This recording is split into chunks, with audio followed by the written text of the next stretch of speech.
Good afternoon, everyone. Today, the story will be about the most dangerous car thief in America, Dustin Miller. Dustin Miller spent his childhood in a small town in the American Midwest.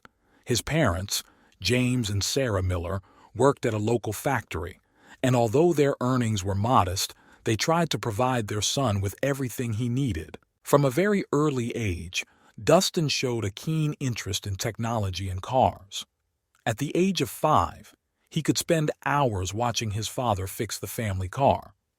James Miller, a talented mechanic in his own right, noticed his son's talent and began teaching him the basics of mechanics. When Dustin was 10 years old, he could already disassemble and reassemble the engine himself. Unlike his peers who played baseball or video games, Dustin spent his time in the garage, immersing himself in the world of cars. He was fascinated by the speed, power, and complexity of cars. However, despite his love for technology, Dustin did not show much success in school.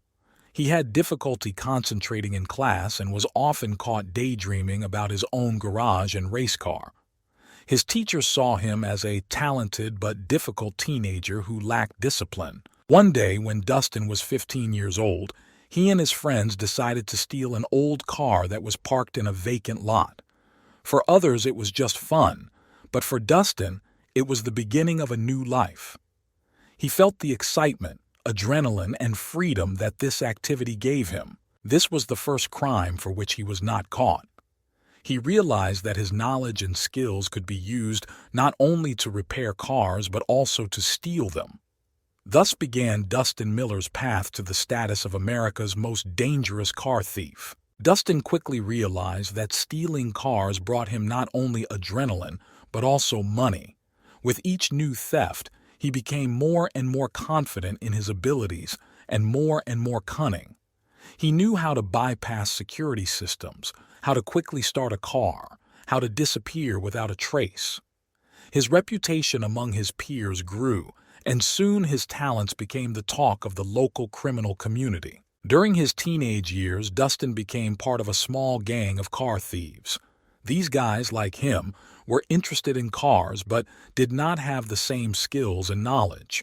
Dustin quickly became their leader, teaching others the finer points of hijacking and assigning roles within the team. He was a strategist, planning every operation down to the smallest detail, and a performer, always ready to take on the most difficult task. However, as his skill and audacity grew, so did the risks. The police began to pay attention to the increased number of carjackings in the area. The operations became increasingly dangerous, and one day Dustin almost got caught. This was a lesson for him. He realized that he had to be even more careful and smarter so as not to end up behind bars. At 17, Dustin decides he needs to go to the next level. He leaves his hometown and goes to a large metropolis, where the opportunities for car theft are much greater and the risks are correspondingly higher. In a new city, he begins to work for larger criminal organizations that need his skills. Here he faces new challenges, more complex security systems, tougher competition, and of course, a police force that is much better trained. But Dustin continues to improve his skills. He studies the latest car protection technologies, learns to bypass the most complex alarms, and becomes a true master of his craft. At the same time, Dustin begins to develop his network of contacts. He meets corrupt police officers who, for a price, are willing to turn a blind eye to his activities. He makes deals with other criminals to provide himself with cover and support if necessary. His name becomes known in the criminal world, and he is respected for his professionalism and ability to avoid trouble. But Dustin never forgets about his main passion, cars. He buys and restores rare and expensive cars, enjoying the opportunity to work with machinery. For him, this is not just a way to earn money, but a real art to which he devoted his entire life. When Dustin turned 18, he became a true legend in the criminal world. His operations became more and more daring, and his successes became more significant. He managed to steal cars right from under the noses of their owners, and sometimes even from closed garages equipped with the latest security systems. One day he decided on one of the riskiest things in his career, stealing a supercar straight from a car show. It was a car that was worth more than several $1,000,000, and it was guarded like a real jewel. Dustin carefully planned the operation, took into account all possible risks, and prepared for this task for several months. There were a lot of people at the car show, and Dustin blended in with the crowd, acting like a regular attendee. He carefully observed the guards, how they moved and reacted to various situations. At some point, he noticed a small loophole in the security system and decided to act. Dustin used his knowledge to bypass the car's defense systems and started the engine in just a few minutes. The noise of the supercar attracted the attention of the guards, but Dustin was already racing along the road, leaving surprised spectators and guards behind.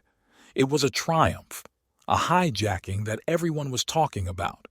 His audacity and skill once again proved that he is the best in the business. After this incident, the police intensified their efforts to capture Dustin. He knew he had to be even more careful now.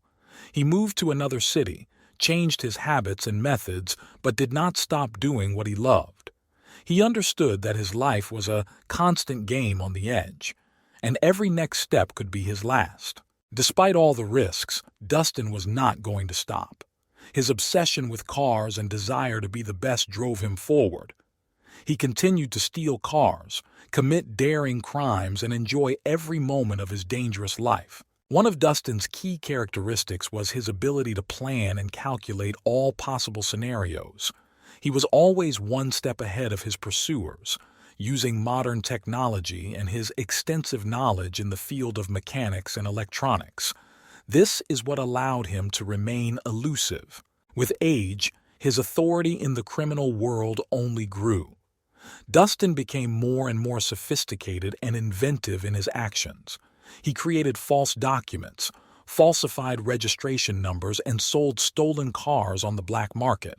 His name has become synonymous with success and elusiveness. However, Dustin knew that sooner or later his luck might run out.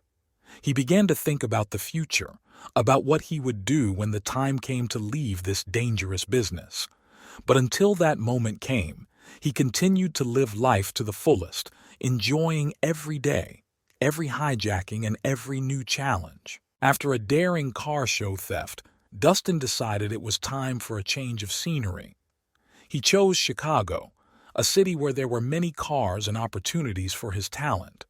Chicago, with its skyscrapers, busy streets, and vibrant nightlife, was the perfect place to continue his career. When Dustin moved to Chicago, he began by thoroughly exploring the city. He looked for the most profitable areas where expensive cars were parked, and studied the local police to understand how they worked. He also established contacts with local criminal elements to find out who has influence in the city and how to use their connections to his advantage. Dustin quickly realized that Chicago offered him countless opportunities.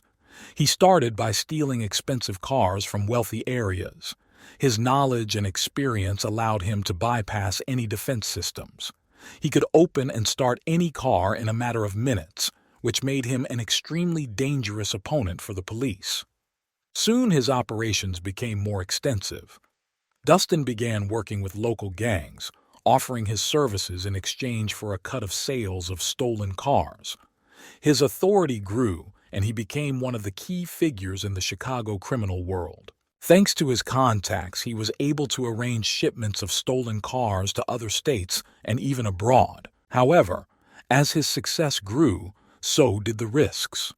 Chicago police began actively hunting for him. They created a special task force whose goal was to catch Dustin. He knew that he could not afford to relax and must always be one step ahead of his pursuers. One of Dustin's most risky cases in Chicago was stealing a limousine from under the very nose of a famous crime boss. This limousine was not just a car, but a symbol of power and status. Dustin knew that stealing this car would draw a lot of attention to him, but the risk only fueled his interest. He carefully planned the operation, taking into account all possible nuances.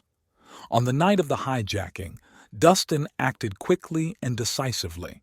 He bypassed the security system and, despite the presence of numerous bodyguards, started the limousine and disappeared into the night.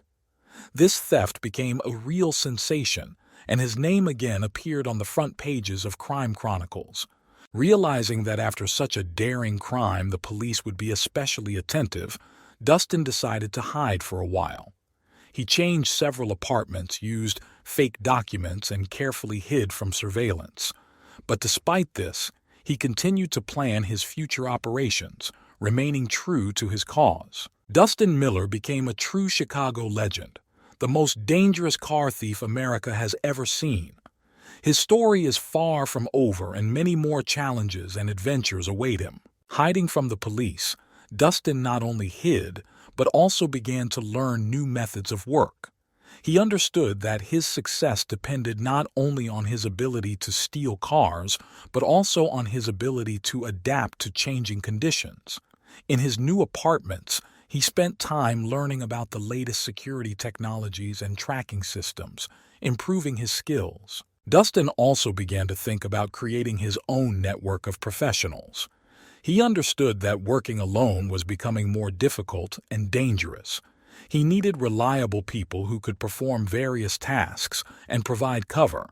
He began looking for talented mechanics, programmers, and security specialists to become part of his team. One of these people was Marcus, a former automotive safety systems engineer. Marcus was a true genius in his field and, disillusioned with his work for a large corporation, decided to join Dustin. Together, they developed new methods to bypass the most complex security systems, which allowed Dustin to reach a new level. With their help, Dustin began to carry out even more daring operations. They stole cars from underground garages, luxury apartment complexes, and even from locked private collections. Each new business was carefully planned, and success was not long in coming. Soon their actions attracted the attention of not only local police, but also federal services. The FBI began to take an active interest in Dustin and his team. Special Agent Jonathan Rivers, who received the task of capturing Dustin, began to closely study his past, connections, and methods of work. Rivers was an experienced criminal hunter, and his goal was not only to catch Dustin but also to destroy his entire network. However, Dustin was always one step ahead. He knew that he was being hunted and therefore acted even more carefully. Each new hijacking was planned taking into account possible actions of the police and the FBI. They used encrypted communication channels, changed vehicles, and hiding places to remain elusive. One of the most daring thefts they committed in Chicago was the theft of a collection of vintage cars from a private museum. It was a carefully guarded collection, but Dustin and his team were able to break in and steal several unique cars, each worth millions of dollars. This theft was a real blow to the owners of the collection and caused a huge resonance in the media. But with each new success, Dustin realized that his time in Chicago was coming to an end. The FBI task force was becoming more insistent, and he needed to come up with a new plan. He began to develop an idea for a grand theft that would allow him to leave town and disappear for a while, leaving behind an unsolvable puzzle for the police and FBI. Dustin carefully planned his latest operation in Chicago. This was not just a hijacking, but a huge event that would get everyone talking about him and give him the opportunity to escape for a while. He decided that the target would be a car showroom where the most expensive and exclusive cars were exhibited. His team carefully studied the object. They spent several weeks monitoring the dealership's security systems, and operating hours. Dustin knew that this operation would be the most difficult of his career, and he could not afford a single mistake. The night of the operation arrived. Dustin and his team entered the building through the underground parking lot using false passes and forged documents. Marcus, their security specialist, hacked the security system and disabled all the alarms, giving them the necessary time to act. There was silence inside the car dealership. Dustin and his men acted quickly and smoothly. They loaded several cars onto pre-prepared vehicles and drove out onto the street, avoiding police patrols. Everything went according to plan, and after half an hour they left the crime scene. However, despite all the precautions, the Chicago police and the FBI task force led by Jonathan Rivers were already on their way. One of Dustin's team members made a mistake, and this allowed the agents to get on their trail. A tense chase began through the streets of Chicago at night. Dustin skillfully drove the car, avoiding roadblocks and police cars. He knew the city like the back of his hand and used this knowledge to confuse his pursuers. At one point, they found themselves in an industrial area where Dustin decided to hide in an abandoned warehouse. But Rivers was persistent. He guessed where Dustin was going and ordered the building to be surrounded. Dustin's team is trapped. A shootout began, and Dustin realized that there were fewer and fewer exits. However, he was not going to give up. At the last moment, he remembered an old tunnel that was used to transport goods to the warehouse. They broke through the police and disappeared into the darkness of the tunnel, leaving their pursuers with nothing. Dustin and his team, despite all the difficulties, managed to get out and leave Chicago. This was their last operation in this city, but Dustin knew that his story was not over yet. He decided to head south to Texas, where he had old friends and new opportunities to continue his criminal career. With every new city and every new operation, Dustin continued to prove that he was the best in the business. His name became a legend, and his reputation became inviolable.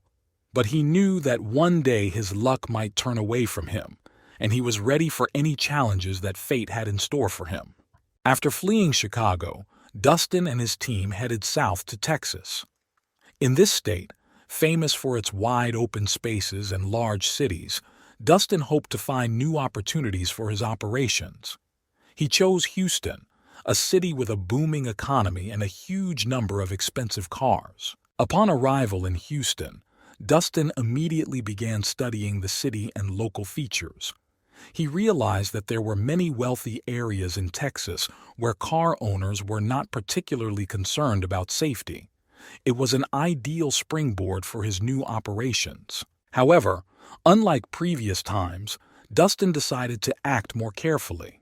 He understood that he was being pursued not only by local law enforcement agencies, but also by federal agents.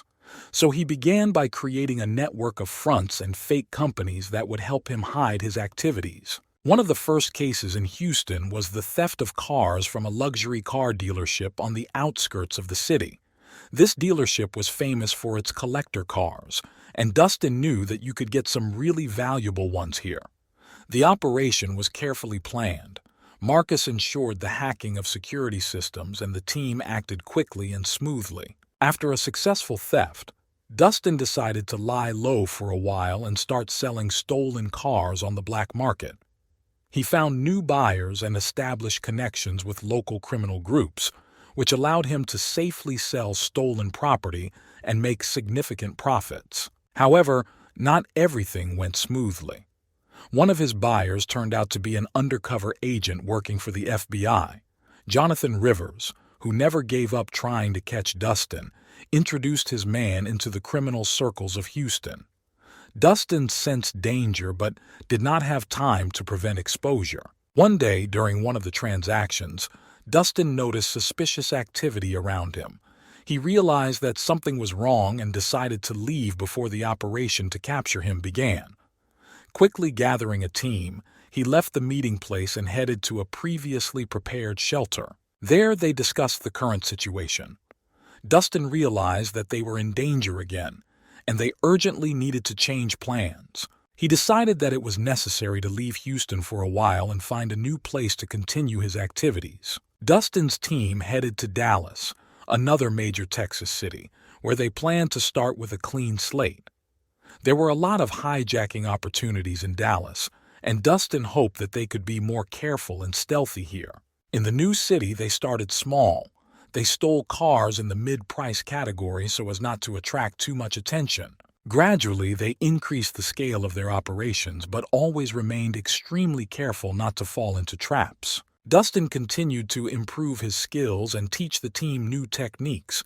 He knew that every new city brings a new challenge, but also new opportunities. His name had already become a legend, but he was not going to stop. Dustin and his team began to settle into Dallas. It was a new city, full of new opportunities and new challenges. Dustin quickly realized that here, as elsewhere, the main thing is to find the right people and make the right connections. He began again by searching for talented mechanics, electronic specialists, and other professionals who could help him in his operations. One of his first successes in Dallas was the theft of a shipment of luxury cars from the closed parking lot of one of the city's largest hotels. This operation required a lot of planning and coordination, and Dustin did it brilliantly. The team was able to steal the cars without a trace and transport them to a hideout, where they were quickly dismantled and prepared for sale. Realizing that his presence in Dallas would not go unnoticed, Dustin began creating a network of hideouts throughout the city. He used abandoned warehouses, garages, and underground parking lots to store stolen cars and avoid direct confrontations with the police. Marcus helped him in this, who established a security system and communications between these points. But success in Dallas did not go unnoticed for Jonathan Rivers. The FBI agent who did not give up trying to catch Dustin began to work hard in this direction. Rivers knew that Dustin was not just a car thief, but a true master of his craft, and therefore he needed new methods to catch the criminal. During one of his investigations, Rivers discovered that Dustin was using abandoned buildings as hideouts. He began to closely monitor these objects, hoping to catch Dustin in the act. But Dustin was too careful. He always checked everything around him, and this helped him avoid traps. One day, Dustin received information about a large consignment of luxury cars that were to arrive at a private auction in Dallas. This was an opportunity he couldn't miss. The auction was held in a closed club, where only a select few could enter. Dustin knew the security would be top-notch, but that didn't stop him. He planned the operation carefully. His team entered the club under the guise of service personnel. Marcus hacked the security system, and the rest of the team began preparing cars for theft. Everything went according to plan, but at the last moment something went wrong. One of the security guards noticed suspicious activity and called for backup. The panic began. Dustin realized that they urgently needed to leave. He ordered the team to retreat and headed for the exit, but it was too late. Police and FBI agents gathered around the building, and escape routes were cut off. Dustin was trapped, but he wasn't going to give up. He used his knowledge and skills to get out of the environment. The team, splitting up, was able to deceive the police and escape. However, this became a signal for Dustin. The FBI is getting closer, and he needs to change tactics. After leaving Dallas, Dustin headed towards the Mexican border. He knew that in this country he had contacts and opportunities for a new beginning. He decided to lie low for a while to think about his next steps and develop a new plan of action. Dustin Miller's story continued. New cities, new operations, and new challenges awaited him ahead. His name remained synonymous with elusiveness and skill, and he knew that he would surprise his pursuers and enemies more than once. After leaving Dallas, Dustin and his team headed to the Mexican border. The path was long and dangerous, but Dustin understood that for a while they needed to disappear from the radar of the FBI and police. He knew he had friends and contacts in Mexico that would help them lay low and figure out their next steps. The border crossing went relatively smoothly, thanks to the false documents that Marcus had prepared in advance. In Mexico, Dustin turned to an old friend named Raul, whom he met back in Chicago. Raul was an influential man in criminal circles and could provide temporary shelter for Dustin and his team. Raul met Dustin at his luxurious mansion on the coast. He understood that the arrival of such a guest might attract attention, but he was ready to help. In exchange, he asked Dustin for help in several cases involving the theft and smuggling of cars across the border. Dustin agreed, seeing this as an opportunity not only to make money, but also to strengthen his connections in Mexico. Dustin and his team spent several months in Mexico working for Raul. They stole cars, smuggled them across the border, and sold them on the black market. During this time, Dustin managed to establish new contacts and collect enough funds to plan his further actions. However, staying in one place for a long time was dangerous. The FBI did not give up trying to find Dustin, and Agent Rivers was not going to give up. He continued to study the tracks that Dustin left, and soon realized that his target was hiding in Mexico. Dustin realized it was time to change locations again. He discussed his options with the team and decided that their next target would be Los Angeles, a city with a huge number of expensive cars and rich people. It was a risky move, but Dustin knew that this was where they could find new opportunities for their operations. The move to Los Angeles was carefully planned. Dustin used his connections to secure a safe border crossing and find temporary shelter in the city. In Los Angeles, he began by reconnecting with local criminal elements and began exploring the city. The first major operation in Los Angeles involved the theft of a collection of sports cars from the private fleet of one of the richest people in the city. Dustin and his team carefully planned all the details, took into account all possible risks, and carried out the operation brilliantly. They were able to steal several expensive cars without leaving a single trace behind them. However, in Los Angeles, Dustin faced a new threat. Local gangs were not happy that a new player had come to their territory. They began setting up ambushes and trying to track down his team. Dustin had to play a double game to avoid confrontations and maintain his position. One of these clashes was an attack on their shelter. On the night when Dustin was planning his next operation, a group of armed men tried to break into their building. A fierce firefight ensued, and Dustin realized that they urgently needed to change their location. They were able to repel the attack but lost several vehicles and equipment. Dustin decided it was time to act more decisively.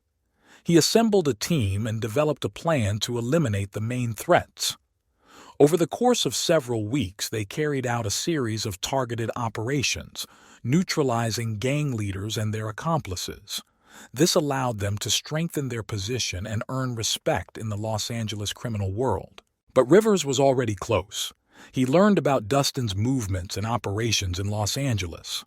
Realizing that time was running out, Dustin began to prepare for the next big case, which was supposed to provide them with a safe exit from the city and give them the opportunity to hide for a while. Dustin and his team decided to steal a batch of exclusive cars that were to be put up at a prestigious auction. It was a risky operation, but success in it could provide them with a secure future. They carefully studied the security systems, and building layout to plan every step.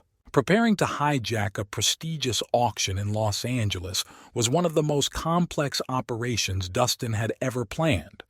The team knew that security would be at the highest level, and the slightest mistake could lead to catastrophic consequences. They started with a thorough reconnaissance. Marcus hacked the auction house's security systems and collected all the data on the location of cameras, guards, and other security systems. Dustin hired several informants among the maintenance staff to obtain additional information about work schedules and internal procedures. On the day of the auction, the team split into groups.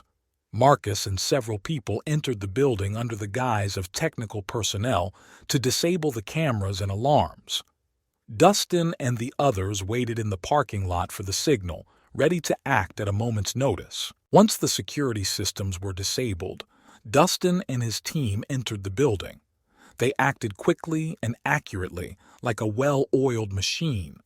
In a matter of minutes, they started several of the most expensive cars and began to drive out onto the street. But a surprise awaited them at the exit. An FBI task force led by Agent Rivers was already on site. One of Dustin's informants turned out to be a double agent and leaked information to the police. A fierce firefight began. Dustin realized that he urgently needed to change the plan. He ordered the team to break into pairs and try to break through to pre-prepared evacuation points. He himself got behind the wheel of one of the stolen cars and began to lead his pursuers behind him, giving his people a chance to escape. The chase through the streets of Los Angeles was tense and dangerous. Dustin used all his driving skills to evade the FBI and police. He slipped into narrow alleys, jumped over barriers, and led his pursuers in the most unexpected directions. Finally, he reached one of his evacuation points, an old warehouse on the outskirts of the city. Here, prepared cars and several faithful people were already waiting for him. After changing into another car, Dustin headed to an abandoned base in the desert where they could hide and think about their next steps. At the base, Dustin gathered a team and began to analyze the current situation. They lost several cars and some equipment, but most importantly, they remained alive. Dustin understood that they needed to change the city and tactics again. He decided it was time to move east. Their next target was Miami, a city with a high crime rate where it was easier to get lost and find new allies. Dustin and his team hit the road, leaving the desert and busy Los Angeles behind them. In Miami, they were met with new challenges and opportunities. Dustin began again by establishing contacts with local criminal groups. He understood that in this city, he needed to act even more carefully and smarter in order to avoid the mistakes of the past. One of the first cases in Miami was the theft of the yacht of one of the local millionaires. It was a risky move, but Dustin wanted to show that his team was capable of more than just stealing cars. The operation was a success, and their reputation quickly grew in Miami's criminal underworld. But Rivers did not give up trying to catch Dustin. He continued to collect information and build a plan to capture him. In Miami, Dustin faced a new level of persecution and realized that every step could be his last. However, despite all the difficulties, Dustin continued to act. His obsession with cars and desire to be the best drove him forward. He knew that new cities, new operations, and new challenges lay ahead. Dustin and his team settled in Miami, a city where they could use their skills and experience to their full potential. They started small, but gradually their operations became more daring and large-scale. They soon became known in the Miami criminal world as master thefts and cunning strategists. One of the most significant operations was the theft of a shipment of luxury cars directly from a container terminal in the port of Miami. This was a carefully planned operation requiring coordination and precision. Marcus again hacked the security systems, giving the team access to the containers. They quickly and quietly loaded the cars onto their vehicles and disappeared, leaving behind only empty containers. This operation brought them huge profits and enhanced their reputation, but also attracted even more attention from the police and FBI. Jonathan Rivers never gave up trying to catch Dustin and his team, and each new success made his hunt even more persistent. However, Dustin was always one step ahead. He understood that in order to remain elusive, he needed to use not only strength, but also intelligence. He began to develop new methods of camouflage and evasion, implement high-tech systems to deceive surveillance, and improve the skills of his team. One such innovation is the use of drones and cameras to monitor their targets and potential threats. This allowed them to receive accurate information about the movements of the police and the FBI, avoid ambushes, and quickly respond to any changes in the situation. Soon, Dustin and his team decided to carry out another major operation, the theft of a batch of rare cars brought to participate in a prestigious exhibition. These cars were true masterpieces of automotive art, and their cost was measured in millions of dollars. The operation was planned down to the smallest detail. Dustin knew that not only local security forces would be present at the exhibition, but also FBI agents. It was a risk he was willing to take for the sake of huge profits and another triumph. On the night of the operation, the team entered the exhibition area under the guise of technical personnel.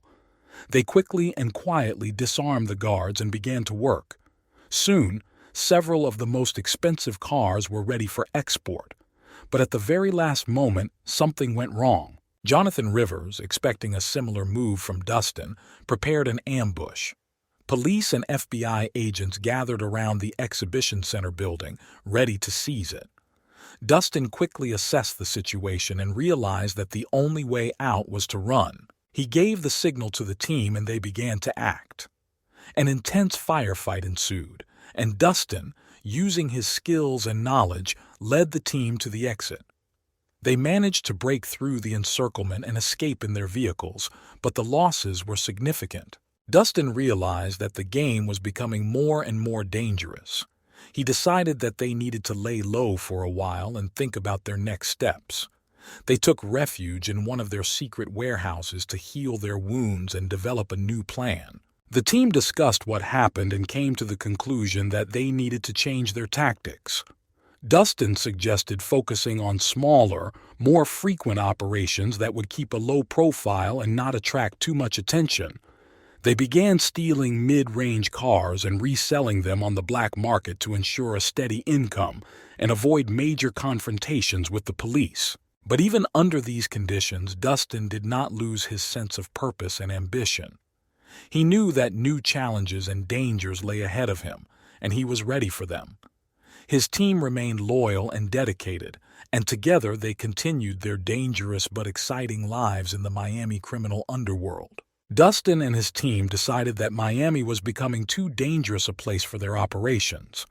After careful consideration, they decided to move to Washington, a city with many opportunities and hidden corners for their activities.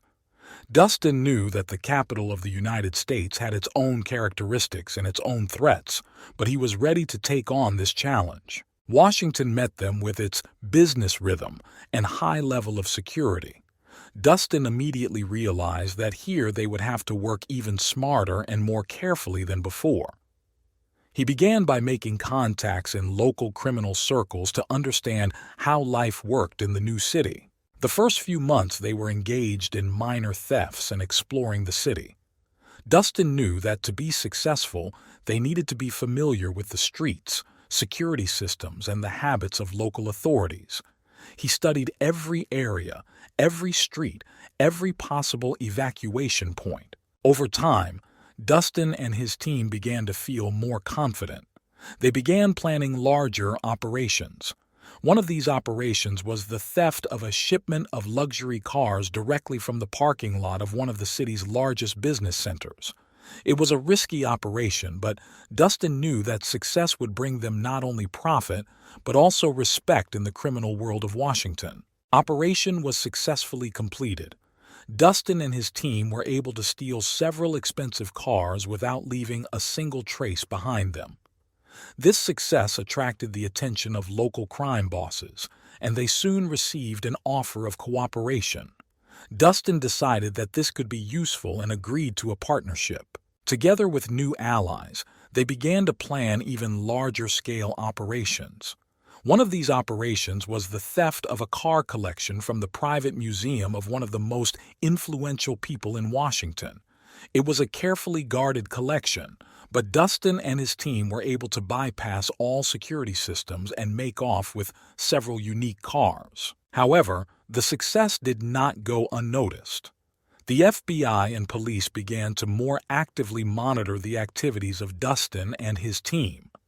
Jonathan Rivers, who never gave up trying to catch Dustin, got a new chance. He knew that Dustin was now in Washington and began to develop a plan to capture him. Dustin understood that pressure from law enforcement was increasing.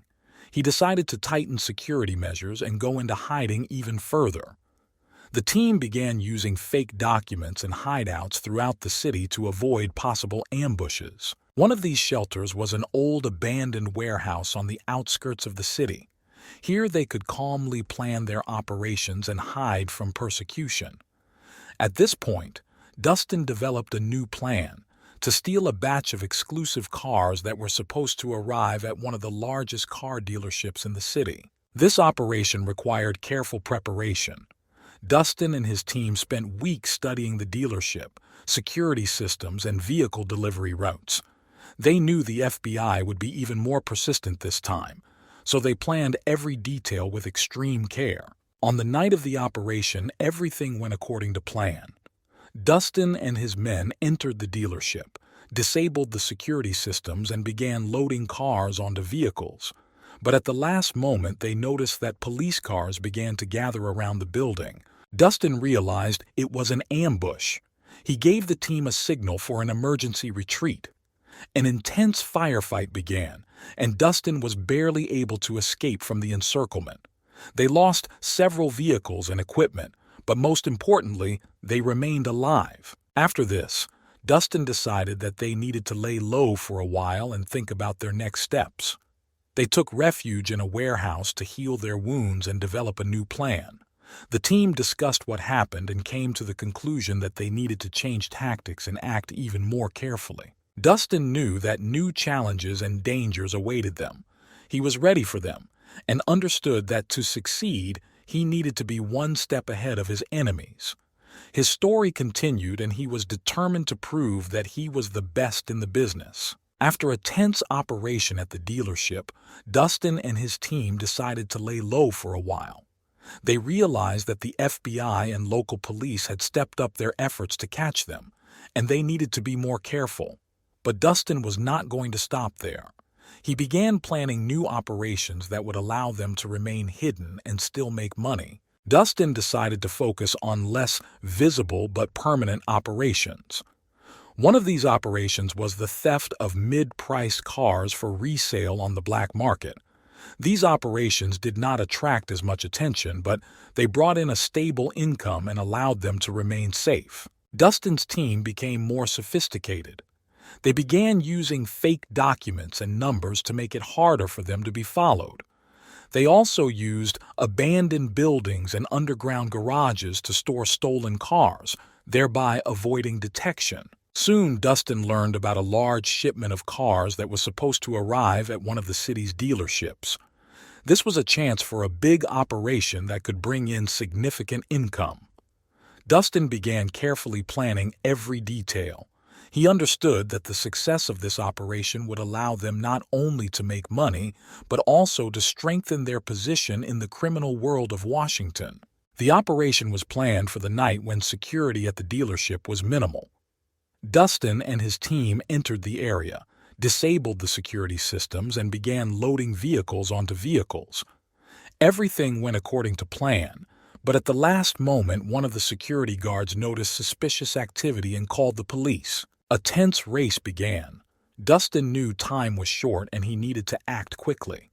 They managed to load several cars and headed to previously prepared shelters. The police were on their tail, but thanks to well-thought-out routes and the ability to avoid surveillance, Dustin and his team were able to escape.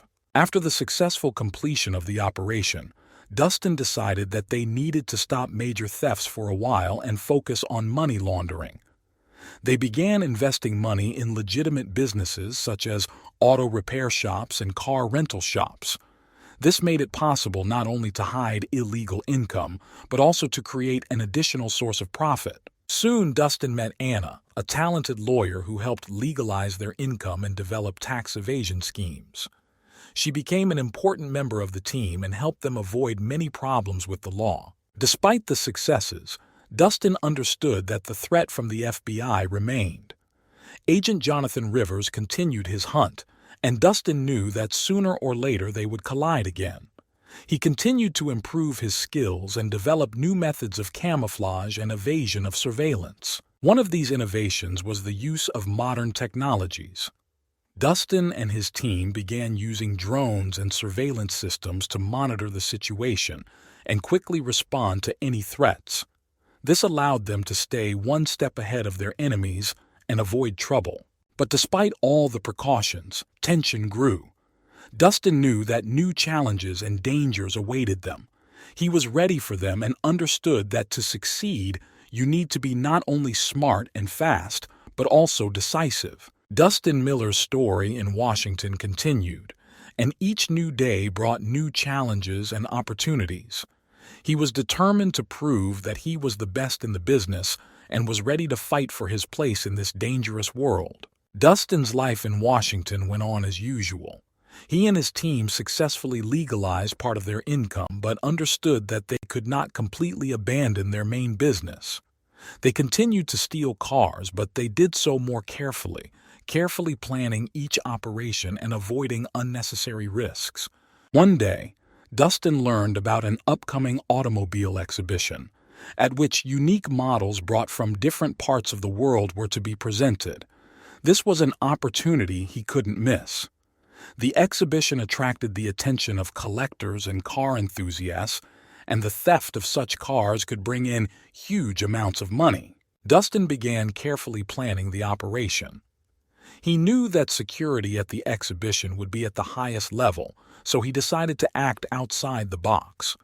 Instead of sneaking into the exhibition at night, he decided to act directly during the event when the attention of the guards would be distracted. The team prepared for the operation. Marcus hacked the fairground security system to gain access to security plans and surveillance cameras. Anna provided them with fake documents that allowed them to enter the exhibition under the guise of technical service employees. On the day of the show, Dustin and his team arrived on site early in the morning. They mingled with the staff and began installing equipment to break locks and car alarms. The entire process was carefully planned, and everyone knew their role. With the exhibition in full swing and security's attention focused on the public, Dustin and his team swung into action. They quickly and quietly unlocked several vehicles and escorted them out of the exhibition area using pre-arranged routes. Everything went smoothly and they were able to escape before anyone noticed they were missing. However, this was only the first stage of the operation. Dustin knew that stolen cars needed to be quickly hidden and prepared for transport overseas. He decided to use an old warehouse in the industrial area of the city, which had long been abandoned and did not attract attention. But this time, luck was not on their side. One of the new team members, Kevin, was unhappy with his lot and decided to turn Dustin over to the FBI. He informed Agent Rivers of the location of the warehouse and Dustin's plans. That night, while Dustin and his team were preparing the vehicles for transport, the warehouse was surrounded by police and FBI agents. A fierce firefight began. Dustin realized that they had been betrayed and acted decisively. He ordered the team to split up and try to escape the encirclement. Marcus, using his skills, was able to hack the warehouse security system and open hidden passages that no one knew about. Dustin, Anna, and a few loyal team members were able to escape through an underground tunnel and disappear into the night. After this incident, Dustin realized that he needed to be even more careful. He decided to temporarily hide and deal with the traitors. Kevin was found a few days later and received the punishment he deserved. Dustin and his team moved into a new shelter and began to consider their next steps. They understood that they were being persecuted, but they were not going to give up. Dustin has developed a new plan: to use his knowledge and connections to create an illegal car theft and resale network that will operate throughout the country. To do this, he needed to find new allies and establish new contacts. He turned to old friends and began to establish connections with criminal groups in other cities. It was risky, but Dustin knew it was the only way to survive and continue his activities. So, Dustin Miller continued his dangerous game, ready for new challenges and adventures. His story was far from over, and new challenges and victories awaited him. After the incident at the warehouse, Dustin decided that in order to continue to succeed, he needed to expand his network and act even more sophisticated. He gathered his team and began to develop a new plan that would allow them to create an illegal network for the theft and resale of cars throughout the country. The first step was to strengthen ties with criminal groups in other cities. Dustin sent Anna and Marcus to negotiate with influential figures in New York, Los Angeles, and Chicago. Their task was to establish partnerships and create channels for the transportation of stolen cars. At the same time, Dustin remained in Washington, overseeing local operations and overseeing security. During the negotiations, Anna and Marcus made significant progress. They entered into several beneficial agreements that made it possible to organize safe routes for transporting cars. This was an important step to create a powerful and stable network. Dustin, who remained in Washington, continued to act cautiously but effectively. He began using new methods to disguise his activities. Instead of focusing only on thefts, his team began to engage in legitimate businesses that served as a cover for their criminal activities. They opened several auto repair shops and car rental points, which brought in a stable income and made it possible to hide illegal income. However, even under these conditions, Dustin did not forget about the main goal: stealing cars. One of the most successful operations occurred when they decided to steal a shipment of expensive cars intended for diplomatic representatives. These vehicles had a special status and were guarded at the highest level. Dustin understood that this would be a complex and risky operation, but the reward for it would be appropriate. The operation began with careful reconnaissance and preparation. Marcus hacked security systems to gain access to security plans and schedules.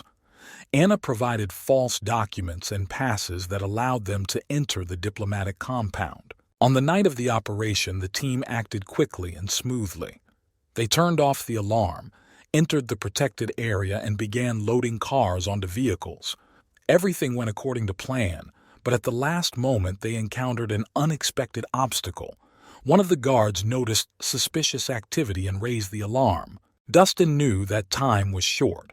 He gave the signal for an emergency retreat, and the team began to quickly leave the crime scene. A tense chase ensued through the streets of Washington. Dustin, skillfully driving the car, evaded pursuit but knew that the FBI and the police would be on his tail. They managed to escape, but the consequences of the operation were serious. The FBI has stepped up its efforts to capture Dustin and his team. Jonathan Rivers, who had been trying to catch Dustin all this time, got a new chance. He knew he had to act quickly and decisively. Dustin realized that they were under threat. He decided to temporarily stop major operations and focus on strengthening security. They changed several shelters and began to use new methods to avoid surveillance.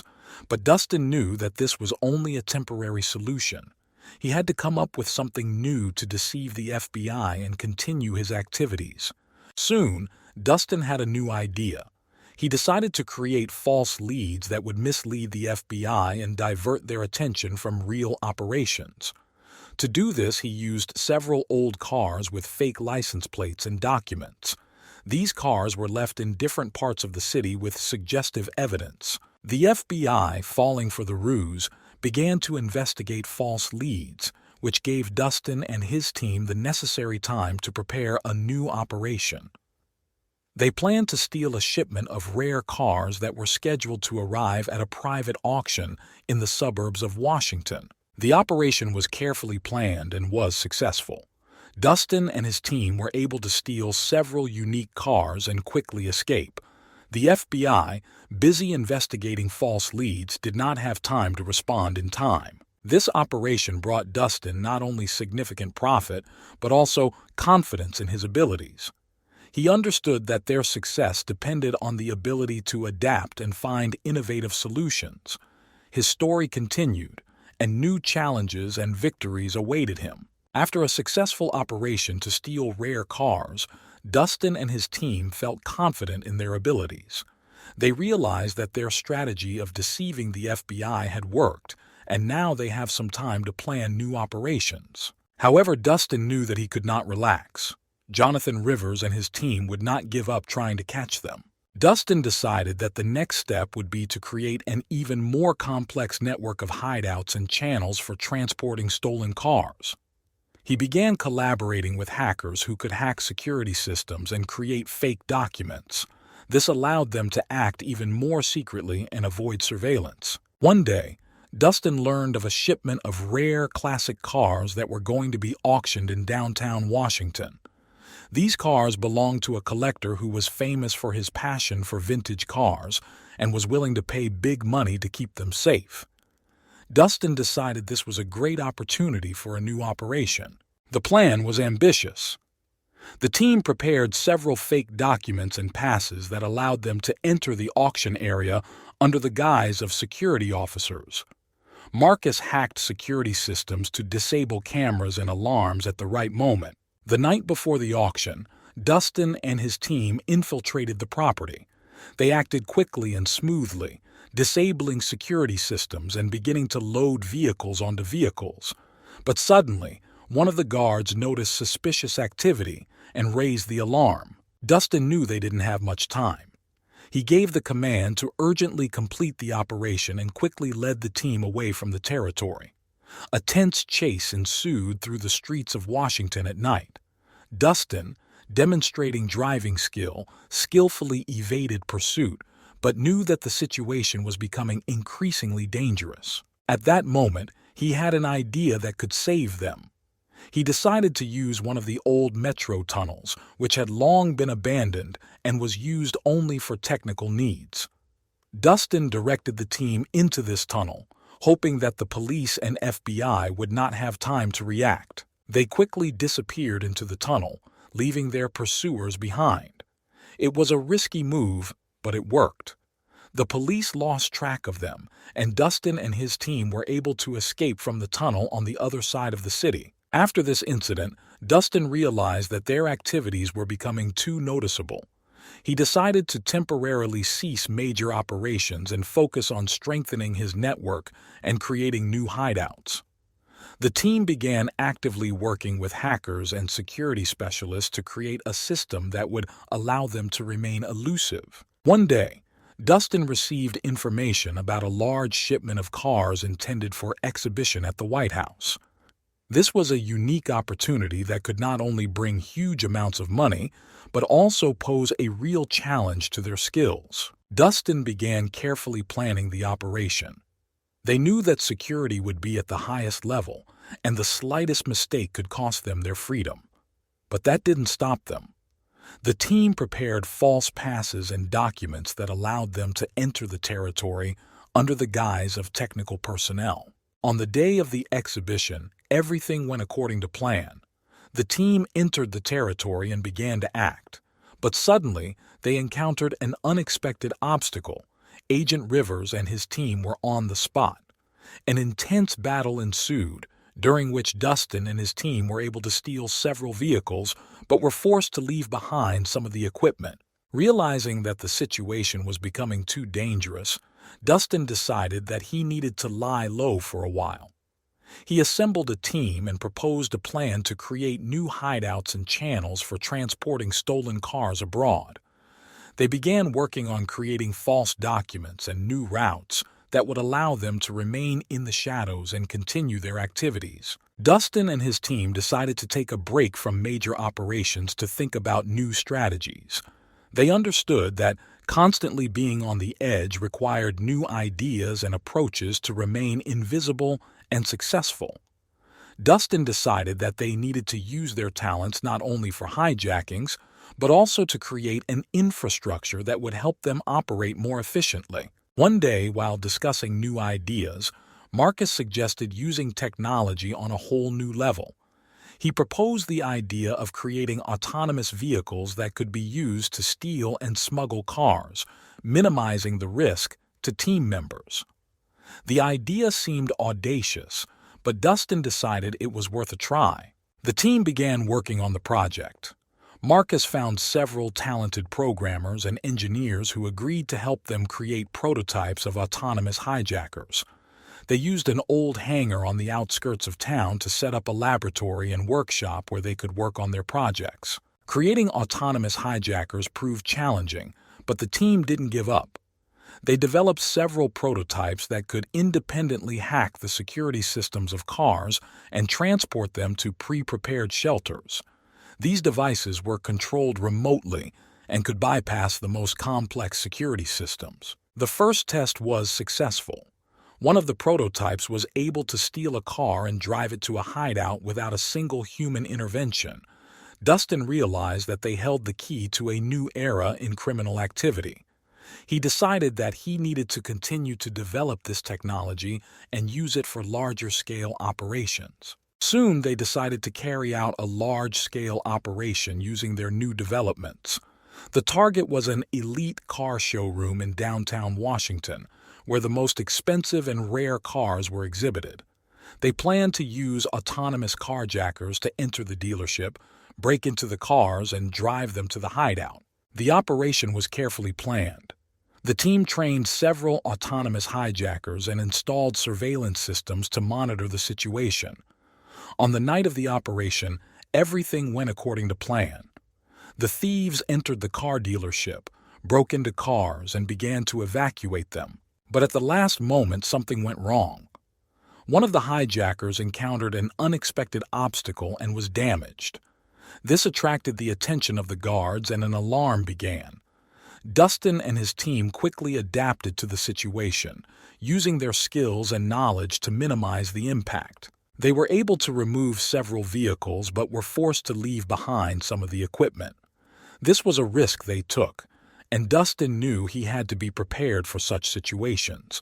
They returned to the shelter and began to analyze what happened in order to improve their technology and avoid such problems in the future. Despite the challenges, this operation showed that new technologies can significantly improve their efficiency and reduce risk for the team. Dustin decided that he needed to continue to develop this idea and use autonomous hijackers for larger-scale operations. At the same time, they began to develop legal businesses that served as a cover for their activities. They opened several auto repair shops and car rental points, which brought in a stable income and made it possible to hide illegal income.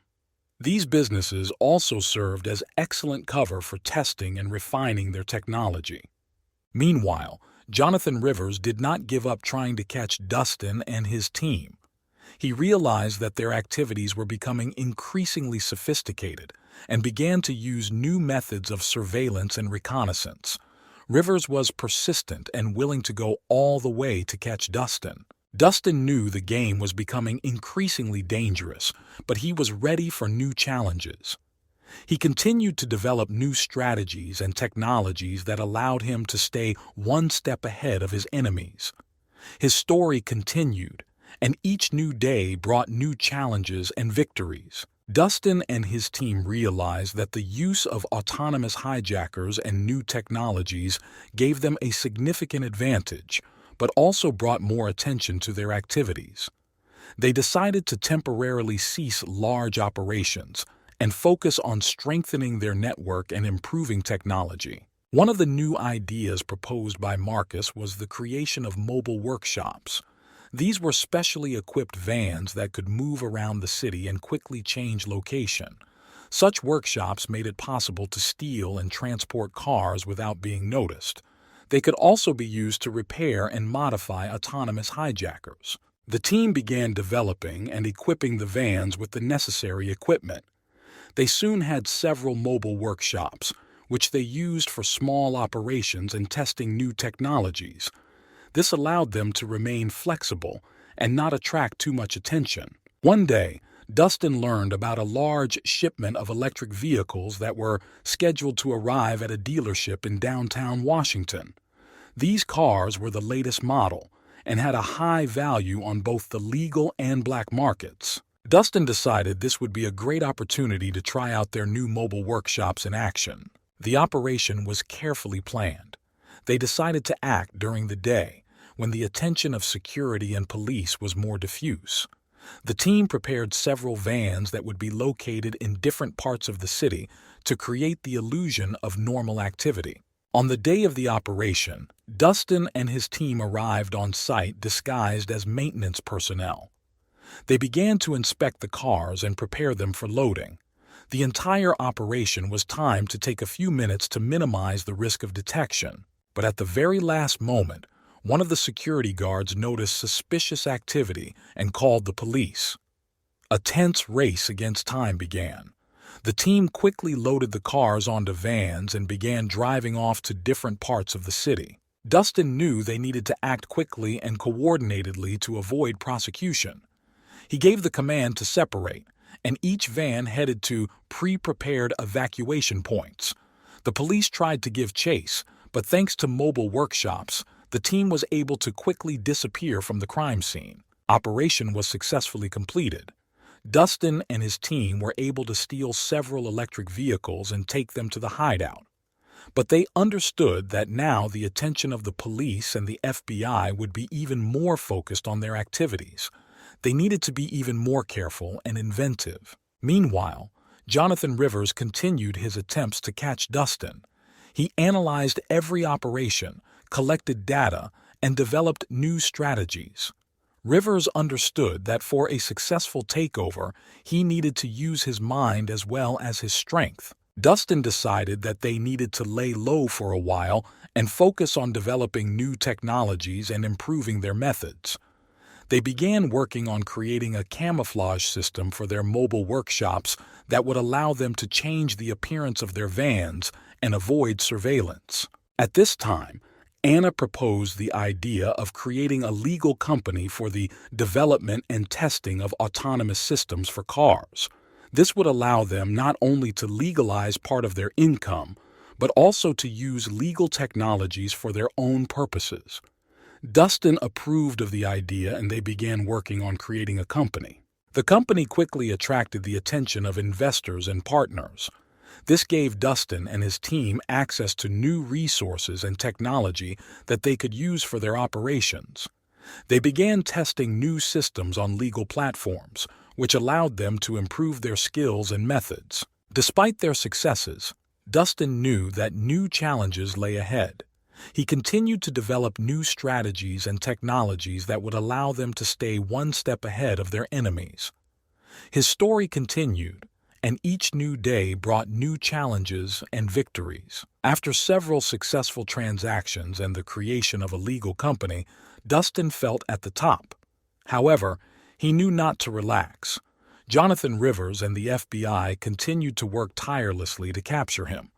Dustin was always one step ahead, but one day his luck turned against him. The FBI, after months of investigation and analysis, was finally able to collect enough evidence and organize a large-scale operation to seize all of Dustin's assets. Suddenly, and without warning, FBI agents raided all of Dustin's known hideouts and businesses, seizing all of his assets and many of his team members. Dustin, realizing that the network was being destroyed, quickly decided to hide. He used one of his fake passports and fled the city, leaving behind all his achievements and property. His path lay in a small town that no one knew about, where he could hide and think about his next steps. Arriving in a small town on the outskirts of the state, Dustin found temporary refuge in an old house on the outskirts. The place was quiet and secluded, perfect for laying low. He started a new life, working under an assumed name and trying not to attract attention to himself. In a small town, Dustin found work as a mechanic at a local auto repair shop. His skills and knowledge allowed him to quickly gain the trust of local residents. He helped them with car and motorcycle repairs, trying to act like an ordinary person. However, thoughts about his past life did not leave him. At this time, Jonathan Rivers did not give up trying to find Dustin. He knew that the main criminal had escaped and began to develop a plan to capture him. Rivers understood that Dustin was smart and careful, so he used all his resources to search for the slightest traces. Despite his quiet life in a small town, Dustin did not forget about his skills and experience. He continued to develop plans and strategies that could help him get back into the game. He kept in touch with several remaining members of the team who were hiding in other cities. One day, while working in the workshop, Dustin noticed that someone was following him. These were people he had never seen in the city before. He realized that these could be FBI agents or mercenaries working for his enemies. Dustin decided to act carefully and not attract too much attention. He began to prepare for a possible escape. Dustin hid some money and fake documents in a hiding place to be prepared for any eventuality. He also developed a plan to escape through the forest, which was located near the city. One night, Dustin noticed suspicious activity near his house. He realized that this was the moment he had been dreading. He quickly collected his things and headed towards the forest. Using his survival skills, he was able to hide in the dense bush and evade pursuit. Dustin continued to move through the forest, trying not to leave any traces. He knew the FBI wouldn't stop until they caught him, but he was willing to fight for his freedom. His story continued, and new trials and dangers awaited him. Having found temporary shelter in an abandoned hut, Dustin decided to consider his next steps. He understood that he needed to act quickly and decisively. He decided to contact the remaining members of the team and develop a plan to restore his network and return to the game. Dustin, hiding in an abandoned hut, realized that his situation was extremely unstable. He constantly moved to avoid detection and tried not to leave a trace. However, the FBI did not give up trying to catch him. Jonathan Rivers, having studied all the known data about Dustin, came to the conclusion that his target was hiding in a sparsely populated area, possibly near one of the small towns. Rivers began to develop a plan that included installing hidden cameras and listening devices in potential hideouts and routes that Dustin could use. The FBI recruited local residents to cooperate, offering a reward for any information about suspicious activity. This greatly increased the chances of Dustin's capture, as local residents began to pay closer attention to their neighbors and new faces in town. One day, when Dustin went into the city for provisions and necessary things, he noticed that someone was following him. He tried to quickly return to the forest, but this time the FBI agents were ready. They installed surveillance cameras along the main routes and knew that he might appear in the city. As soon as Dustin left the store, Rivers' agents began silent surveillance, trying not to draw attention to themselves. Dustin felt that something was wrong and tried to hide in the nearby alleys, but this only confirmed the agents' suspicions. Rivers gave the command to tackle. A tense chase began. Dustin, using his skills and knowledge of the area, tried to escape, but the agents were persistent. They surrounded him and began to tighten the ring, making it impossible for him to escape. Dustin realized that there was little time left, and he needed to look for another way out. He headed towards the river, hoping to use the water to throw the dogs off the scent. After swimming some distance, he got out to the other side and went deeper into the forest. However, FBI agents already knew about his trick and prepared for it. Rivers used thermal cameras and drones to continue surveillance. Dustin, realizing that he was being pursued, decided to set up an ambush. He chose a place with dense vegetation and difficult terrain where he could hide and wait for the agents to pass by. But Rivers was an experienced hunter. He figured out Dustin's moves and knew he wouldn't stop. Rivers gave the command to surround the area and proceed with caution. The agents moved slowly and methodically, combing every bush and rock. Dustin, realizing that he was backed into a corner, decided to act. He used smoke bombs to confuse his pursuers and tried to break through their ring. But this time luck was not on his side. One of the agents on high ground noticed the movement and relayed the information to Rivers. The team reacted quickly and sent forces to the right place. Dustin, finding himself surrounded, realized that there was no way out. He tried to give up without a fight, raising his hands up. FBI agents surrounded him, and Rivers personally approached him to handcuff him. Dustin knew this was the end of his freedom, but there was still a spark of hope inside him that one day he would find a way to return. Dustin Miller was arrested and taken to FBI headquarters in Washington. His long years of running and crime came to an end. Now he had to face justice and answer for all his actions. Dustin Miller was sentenced to 35 years in prison. The trial became a high-profile case, attracting media and public attention. His criminal career, full of daring thefts and cunning operations, has come to an end, but his memory will remain in the criminal chronicle for a long time. Following his conviction, Dustin was sent to a maximum security federal prison. This place became a new world for him, full of dangers and strict rules. However, Dustin was not going to give up his position. He used his intelligence and skills to adapt to prison life. In the first months of his imprisonment, Dustin studied prison procedures and rules. He tried not to attract too much attention to himself, but gradually began to gain respect among other prisoners due to his intelligence and leadership qualities. Dustin knew that surviving in prison required not only strength, but also strategic thinking. Over time, he began to establish contacts with other prisoners who were involved in various criminal schemes. Dustin used his knowledge and experience to help them solve problems and find solutions to difficult situations. This allowed him to create his own small network of allies inside the prison. One day he was approached by an old acquaintance from the criminal world who was also imprisoned. Together they began to develop a plan that could help them survive and perhaps one day gain freedom. This plan included creating a system for sharing information and resources that would help them maintain contact with the outside world. Dustin also began to engage in self-development. He read a lot, studied law and psychology, which helped him better understand those around him and find ways to influence them. He even began writing a book about his life, in which he shared his thoughts and experiences. This book became popular among prisoners and attracted the attention of journalists. Several years have passed. Dustin became one of the most powerful people in prison. His ability to plan and find innovative solutions helped many prisoners cope with difficulties. However, he did not forget about his dream, to one day gain freedom. His efforts were not in vain. One of the lawyers who read his book and became interested in his case decided to help Dustin. The lawyer began working on the appeal, exploring all possible legal moves to reduce the prison term. Several more years passed and the day came when the appeal was heard.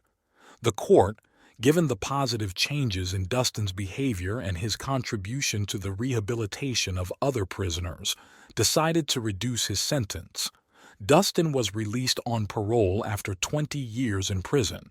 The freedom he had been waiting for so long became a new beginning for him. Dustin decided to start a new life, using his experience and knowledge for legal affairs. He started his own consulting agency, helping companies improve security and develop strategies to protect against cyber threats. His name was no longer associated with crime. Dustin Miller has become an example of how a person can change his life, despite all the difficulties and trials. His story became an inspiration to many who were looking for a second chance and believed in the possibility of reform. Second story of the criminal. Karl Schultz was born in one of the largest and most financially significant cities in Germany, Frankfurt am Main. His childhood was spent in a working-class area of the city, where life was harsh and full of challenges. Karl's parents were ordinary workers who worked at a factory, and the family was always short of money. From a very early age, Karl showed unusual mental abilities and a talent for mathematics. At school, he quickly became the best student in all the exact sciences, but lack of financial resources and family support limited his opportunities. Karl dreamed of more, of a life full of luxury and prosperity which he saw only on TV. When Karl was a teenager, his father lost his job and the family found themselves on the brink of poverty. This event became a turning point in Karl's life. He began looking for ways to make money, but legal ways did not bring in enough income. Under the influence of the street and his older comrades, Karl soon became interested in the criminal world. At first it was petty theft and fraud, but thanks to his analytical skills and ingenuity, Karl quickly rose in the criminal hierarchy. He organized daring robberies and developed complex schemes that allowed his gang to evade the police. Karl Schultz grew from a poor boy into one of Germany's most wanted criminals. But his story was just beginning. Karl Schultz's teenage years were full of trials and challenges. When he turned 14, His father lost his job and the family found themselves on the brink of poverty. At this time, Carl began to notice that the world around him was far from fair. He saw rich people enjoying life while his family struggled to make ends meet. Carl decided that he did not want to live like his parents. He began to spend more time on the streets, where he became acquainted with local hooligans and petty criminals. These people quickly noticed that Carl had a sharp mind and the ability to develop complex plans. At the age of 15, Carl was caught for the first time for petty theft from a local store, but he managed to avoid serious consequences thanks to cunning lies and quick thinking. This experience increased his confidence in his abilities and showed him that he could get away with it if he was careful enough. By the age of 16, Carl was already involved in more serious crimes. He organized small gangs of teenagers who engaged in robbery and fraud.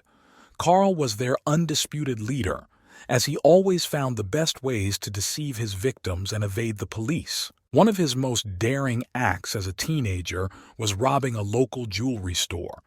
Carl carefully planned this crime, studying the guard schedule and the store's security system. At night, when the store was closed, Carl and his gang broke into the safe and took out several thousand euros worth of jewelry. This robbery made him famous in the city's criminal circles. However, despite his success in the criminal world, Carl never forgot about his family. He secretly helped his parents with money, justifying their origins as odd jobs. But despite this, he plunged deeper and deeper into the dark world of crime, feeling that there was no turning back for him. Carl Schultz's teenage years became the basis of his criminal career. He understood that his intelligence and abilities gave him the opportunity to achieve whatever he wanted, and this self-confidence made him one of the most dangerous criminals in Germany. By the time he turned 18, Carl Schultz already had a reputation as a cunning and dangerous criminal. He became famous not only in his area, but also beyond. Carl understood that petty crimes no longer brought the money and adrenaline to which he was accustomed. He began to dream of big robberies and complex schemes that could bring him a huge fortune. During this period, Carl met a group of experienced criminals who specialized in bank robberies. They saw in Carl not only a talented and courageous young man, but also a potential leader. Under their guidance, Carl began to learn all the intricacies of this dangerous craft. He mastered the skills of cracking safes, working with high-tech security systems and planning large operations. The first major bank robbery in which Carl took part took place in the center of Frankfurt. Preparation for this task took several months. Carl and his team carefully studied the building plans, security systems, and employee work schedules. Finally, the day came when they decided to put their plan into action. Early in the morning, when the bank had just opened, Carl and his team got inside, dressed in the uniform of bank employees. They acted quickly and smoothly. Carl turned off the alarm while his partners began cracking the safes. The whole process took no more than 15 minutes, and they managed to make off with a huge amount of money before the police had time to react. This success cemented Carl's reputation as one of the most daring and skillful robbers in Germany. He realized that he was ready for independent operations and began planning his own robberies. Carl attracted equally ambitious and intelligent young people who were willing to take risks for big money. Carl spent the next few years in constant motion. He moved from city to city, planning and executing increasingly daring robberies. His team grew and the robberies themselves became more complex and sophisticated. Carl was an unsurpassed strategist, and each of his plans was carefully thought out to the smallest detail. One of Carl's most notorious cases was the robbery of the Central Bank of Berlin. It was a truly grandiose crime that went down in the history of the German criminal world. Carl and his team entered the bank through underground communications, disabled all security systems, and stole millions of euros, leaving behind a minimum of traces. Carl Schultz became a legend in criminal circles. His name inspired fear and respect, and no one could have guessed that this intelligent and charming young man was one of the most wanted criminals in Germany. But he understood that with each new operation, the risk of getting caught became higher, and even more dangerous trials awaited him ahead. With each new robbery, Karl Schultz became more famous and dangerous. His face appeared on the front pages of newspapers, and police throughout Germany tried to find even the slightest clue to capture him. Karl realized that he needed to be even more careful and resourceful in order to avoid arrest. His next business was connected with the largest bank in Munich. Karl decided to act in a new way. He used an insider, a bank employee, who, for a large reward, provided him with all the necessary data about internal security and access codes. This allowed Karl and his team to prepare more thoroughly than ever. On the day of the robbery, Karl and his team entered the bank dressed as security officers. They acted quickly and harmoniously like professional soldiers. None of the bank employees even suspected a dirty trick until it was too late. Karl and his men opened the safes and took out a huge amount of money. Everything went according to plan, and they disappeared, leaving the police in complete confusion. After this robbery, Karl decided to hide for a while. He moved to Hamburg, where he began living under an assumed name. But despite the temporary lull, Karl was not going to stop. He used this time to develop new plans and create new connections in the criminal world. One evening, sitting in one of the cozy Hamburg bars, Karl met a former hacker named Marcus. Marcus was an exceptional cybersecurity specialist and could hack almost any system. Karl realized that he could use it to commit robberies without leaving home and offered Marcus a job. Thus began a new chapter in the criminal career of Karl Schultz. With the help of Marcus, Karl began to engage in cybercrime. They hacked into banking systems, transferred large sums to offshore accounts, and went completely undetected. These operations brought them millions, and Karl enjoyed a new level of luxury and comfort. But one day, during one of these operations, something went wrong. The police began to notice the traces left by Marcus's hacking activities. Karl realized that he needed to act quickly and decisively. He developed a plan to disappear from the sight of the authorities and start a new life. Karl and Marcus faked their deaths in a car accident, leaving fake documents and evidence in the car. The police declared them dead, and for some time Karl Schultz was forgotten. But he knew that this was only a temporary lull. Under a new name and with new documents, Karl Schultz began a new life in Berlin. He continued to plan and carry out daring robberies, but now he acted even more carefully and secretly. His elusiveness and skill made him virtually undetectable to the police. But Karl understood that the game continues, and each new case is a step on thin ice. So continued the story of Karl Schultz, a brilliant criminal whose life was full of risk, danger, and great robberies.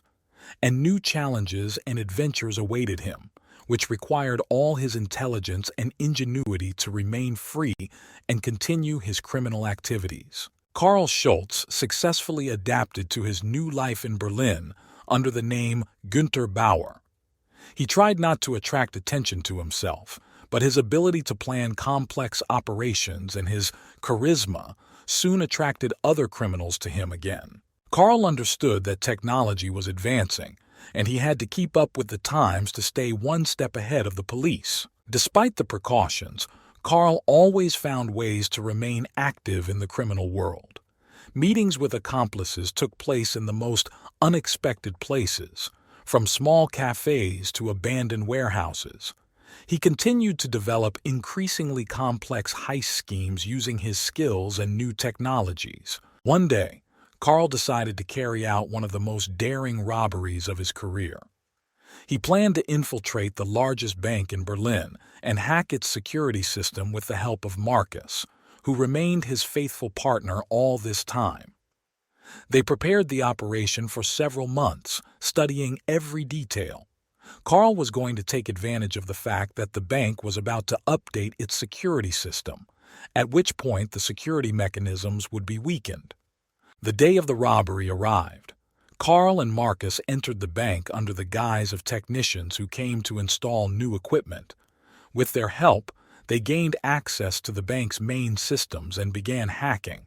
Carl couldn't believe how smoothly everything went. Everything was going according to plan. However, at the last moment there was an unexpected failure. The bank's security system detected the unauthorized access, and the police were immediately notified. Carl and Marcus are trapped inside the bank. Carl quickly realized that it was too dangerous to go out through the main entrance. He knew they only had a few minutes before the police surrounded the building. Carl and Marcus found a secret exit through the basement that led to the city's sewer system. They used it to escape undetected. Along the way, they left false tracks to confuse the police and gain time. After several hours of wandering through underground tunnels, they were finally free. Carl knew that after this robbery, the police would start looking for them with redoubled force. He decided to hide for a while and carefully consider his next steps. He understood that the risk was great, but the reward could be enormous. Carl decided that next time he would be even more careful and thoughtful. Carl Schultz had no intention of stopping. New challenges and dangers awaited him ahead, and he was ready to meet them face to face, remaining in the shadows and continuing his criminal activities. Carl Schultz knew that after a failed bank robbery in Berlin, he needed to change tactics. The police stepped up their measures and the risk was too great. Carl decided it was time to use his genius in a new direction. He began studying the securities market and financial fraud. Thanks to his mathematical abilities and analytical thinking, he quickly mastered the basics of this complex field. Carl realized that with the help of Marcus, he could hack not only banking systems, but also the systems of major financial corporations. They started with small transactions, hacking into accounts and transferring small amounts of money so as not to attract attention. Each time, Carl carefully studied the response of the security systems to understand how they worked. One day, Carl learned about an upcoming major deal between two international corporations. He realized that if he intervened in this deal, he could make a lot of money. Carl and Marcus developed a plan to intercept the transaction data and sell it to competitors. It was a dangerous undertaking, but they were confident in their abilities. The plan was simple. Marcus would hack into the system of one of the corporations and gain access to secret data, while Carl would find a buyer for this data. They acted quickly and smoothly. Marcus was able to hack into the system and download all the necessary files without leaving a trace. Carl contacted representatives of a competing corporation and offered to buy the information. The deal was successful. Carl and Marcus received a large sum of money and disappeared without leaving any traces. This success inspired them to new exploits. They realized that they could make much more money without the risk of getting caught if they continued to engage in financial fraud. Carl began to build a complex network of shell companies and offshore accounts through which the stolen money was laundered. He hired specialists to help him cover his tracks and evade taxes. Soon Carl became not only a brilliant robber but also a successful financial swindler. However, despite the successes, Carl knew that his enemies were not asleep. One evening, while he was working on a new plan, he received information that the police had begun an active investigation into his activities. Carl realized that he needed to act quickly and decisively. He gathered his team and developed a plan to disappear for a while and confuse the police. Carl and his men set up a false trail by faking their disappearance. They planted false evidence that indicated that Carl had gone abroad. The police began to look for him in other countries, and at that time, Carl was hiding in a small town in northern Germany, where he began a new life under a different name. Despite the danger, Carl continued to plan new operations. He knew that sooner or later he would return to his activities, but for now he needed to lie low and prepare for new challenges. Carl Schultz had no intention of stopping, and new adventures and dangerous challenges awaited him. Karl Schultz lived under a new name in a small town in northern Germany, enjoying a temporary lull. He rented a modest house and led a quiet life so as not to attract attention. However, his mind was constantly looking for new opportunities for great things. He knew that sooner or later he would return to his criminal activities, and that time came faster than he expected. One evening, Karl was sitting in a local bar enjoying a glass of beer. He noticed several people animatedly discussing something at the next table. After listening, Karl realized that they were talking about a large oil company that would soon have a tender for the supply of equipment. This information interested Karl. He knew that such deals could bring in huge amounts of money if used correctly. Karl began collecting information about the company and the upcoming tender. He learned that several major players would be involved in the deal and that the contracts were worth millions of euros. Karl realized that if he could gain access to the tender documents and sell them to competitors, it would bring him huge profits. Karl again contacted Marcus, who remained his loyal ally. They developed a plan to hack the company's security system and gain access to tender documents. Marcus, being a brilliant hacker, quickly found weaknesses in the system and began hacking. Meanwhile, Karl began looking for potential buyers for the information. He contacted one of the major competitors, who was willing to pay a large sum for exclusive data. The deal was complex and required complete confidentiality, but Karl knew he could handle it. The night before the tender, Marcus completed the hack, and Karl received all the necessary documents. They passed on the information to the buyer and received a huge amount of money in an offshore account. Karl and Marcus disappeared again, leaving no trace. The success of this operation inspired Karl to new exploits. He realized that the world of large financial transactions and corporate secrets could be much more profitable and less dangerous than bank robberies. Karl decided to focus on this activity, using his skills and connections. He began to build a new network of contacts among corporate spies, hackers, and insiders. Karl knew how to find an approach to people, and soon a team of professionals gathered around him, ready to work for him. They began to carry out increasingly complex operations, hacking the security systems of large corporations and selling stolen data. However, Karl knew that every new case increases the risk of being caught. He carefully planned every operation, calculated all possible options, and always had a backup plan in case of failure. Karl continued to live in the shadows, changing locations and identities to remain elusive. So continued the story of Karl Schultz, a brilliant criminal who always found ways to stay one step ahead of his enemies. He understood that there was no room for mistakes in this world, and every new day could bring new trials and dangers. But Karl was ready for anything, and new adventures and grandiose plans awaited him ahead. Karl Schultz continued to develop his skills and connections while remaining in the shadows and avoiding the attention of law enforcement. His new occupation turned out to be not only profitable, but also safe, allowing him to enjoy the luxury and comfort that he had always dreamed of. One day, Karl learned of a major financial deal between two global technology corporations. This deal could change the balance of power in the market and bring in billions of dollars in profits.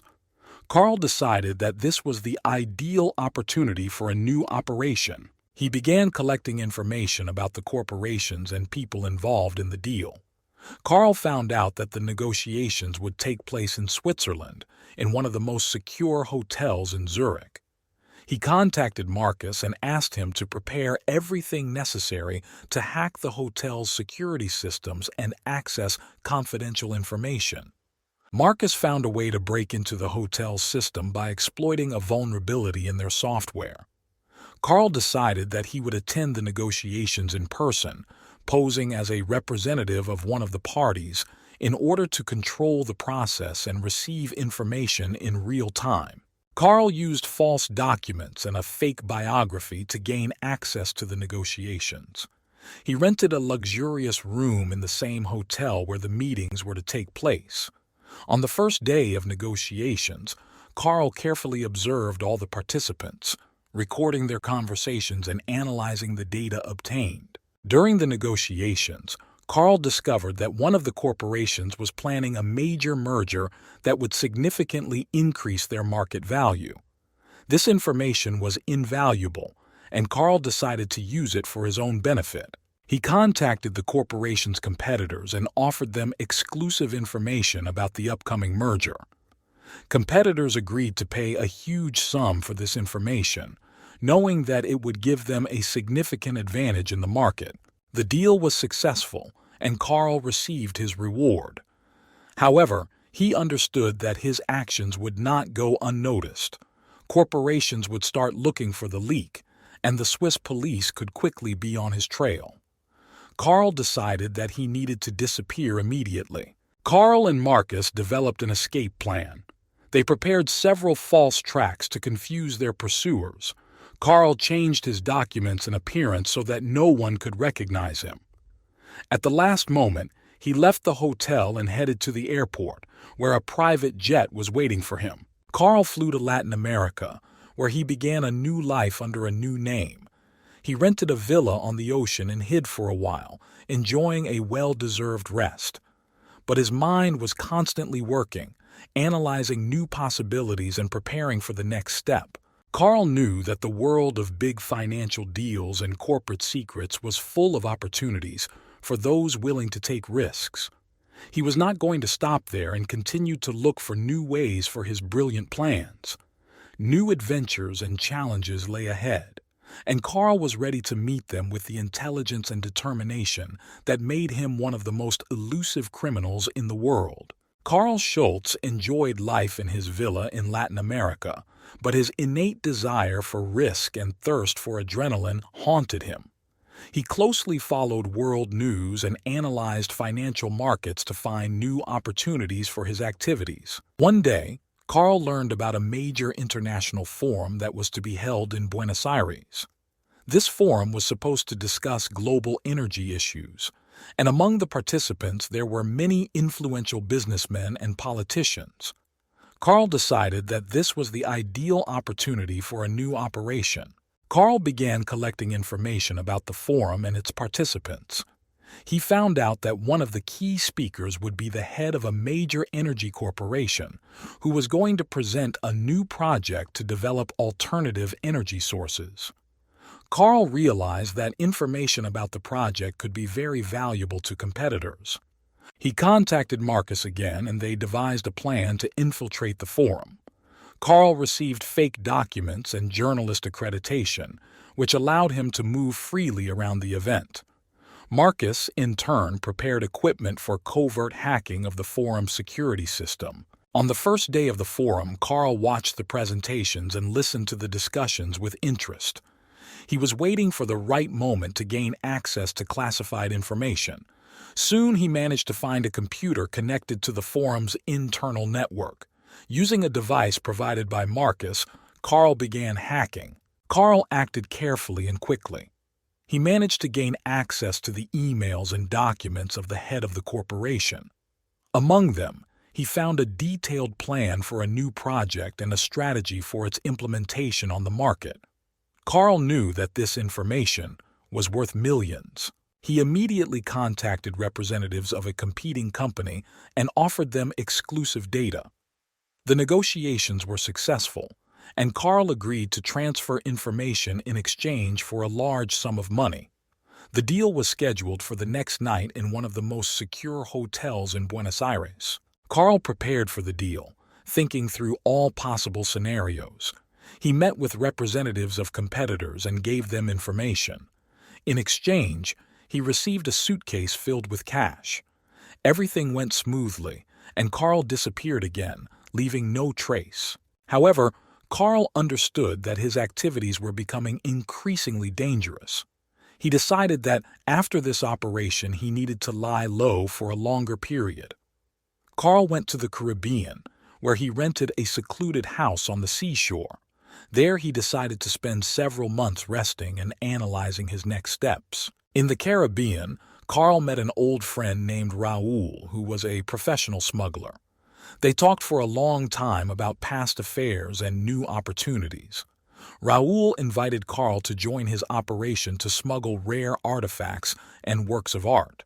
Carl agreed, seeing this not only as a new opportunity to earn money, but also as a challenge to his skills. So Carl Schultz again found himself drawn into a world of dangerous adventures. Together with Raoul, they organized a network for the illegal trade of artifacts, using their knowledge and connections. Carl once again proved that his intelligence and skills can bring success in any endeavor. New risks awaited him ahead, but Carl was ready for them, realizing that this was exactly the life he had chosen. Carl Schultz, having regained his strength and considered his next steps, decided to return to his roots: robberies. He understood that this time he needed to act even more carefully and thoughtfully in order to avoid previous mistakes. Carl targeted a bank in Mexico City, which was renowned for its strict security measures and wealthy client base. Carl began to carefully study the bank, its work schedule, security systems, and security guard patterns. He understood that a simple force operation would not bring success. Everything had to be thought through to the smallest detail. Marcus was again his faithful companion, helping with the technical side. Carl's first step was to organize surveillance of the bank's key employees. He found out who was responsible for access to the vault and who had the necessary keys and passwords. One of these employees was Alex, the head of security. Carl decided that he needed to gain his trust. Carl introduced himself as Alex's new neighbor, renting an apartment in the same building. He began to casually start conversations with him in the elevator and in the parking lot, offering help in everyday matters and showing himself as a friendly and reliable person. Gradually, a trusting relationship began between them, and Carl learned many important details about the internal workings of the bank. The next step was for Carl to organize an accident near Alex's house, which resulted in Alex being slightly injured. Carl, who happened to be at the scene of the incident, helped him and took him to the hospital, thereby strengthening their relationship. Alex confided in Carl and began sharing even more personal information with him. The day of the robbery arrived. Carl knew that Alex would be staying at home to recover from his injury, and it was on this day that he had to change the passwords and access codes. Carl visited Alex under the pretext of a friendly visit and offered his help with household chores. While Alex was resting, Carl quietly took his laptop and used special devices to clone access to banking systems. With the help of Marcus, who was in touch remotely, Carl hacked the bank's security system. They turned off the alarm and surveillance cameras for the few minutes needed for the operation. Carl, dressed in a security guard's uniform, entered the bank through the service entrance. Thanks to the information received from Alex, he knew the exact location of all the cameras and guards, which allowed him to easily reach the vault. Carl quickly and accurately opened the vault using clone access. He filled the bags with money and securities, and then left the building as quietly as he had entered. The operation went smoothly and without a single mistake. Returning to Alex, Carl returned the laptop to its place and said goodbye, wishing him a speedy recovery.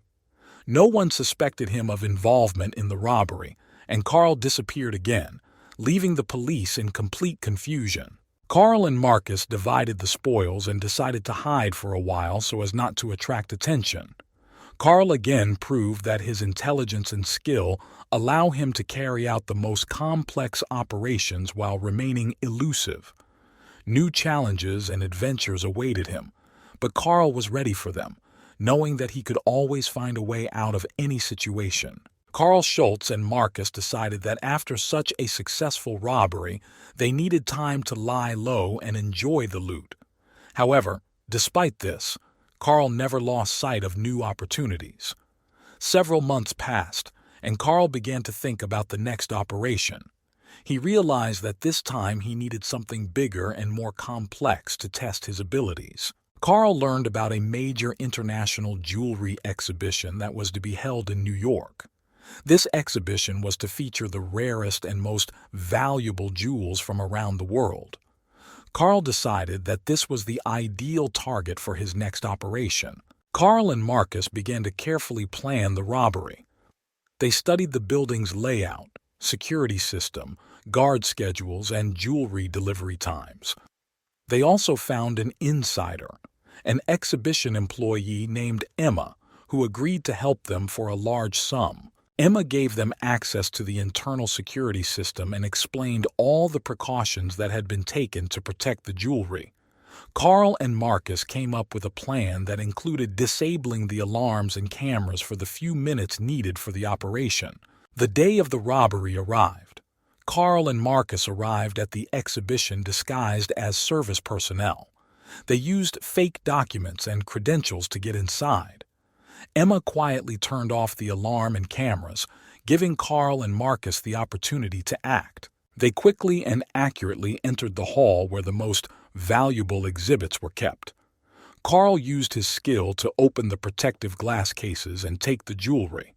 At this time, Marcus monitored the time and the security system in order to restore the alarm and cameras in time. Everything went smoothly. Carl and Marcus managed to complete the operation and leave the exhibition before anyone noticed the loss. They divided the spoils and decided to leave New York immediately to avoid possible suspicion and persecution. They headed to Europe, where they planned to spend some time in one of the cozy towns in Switzerland.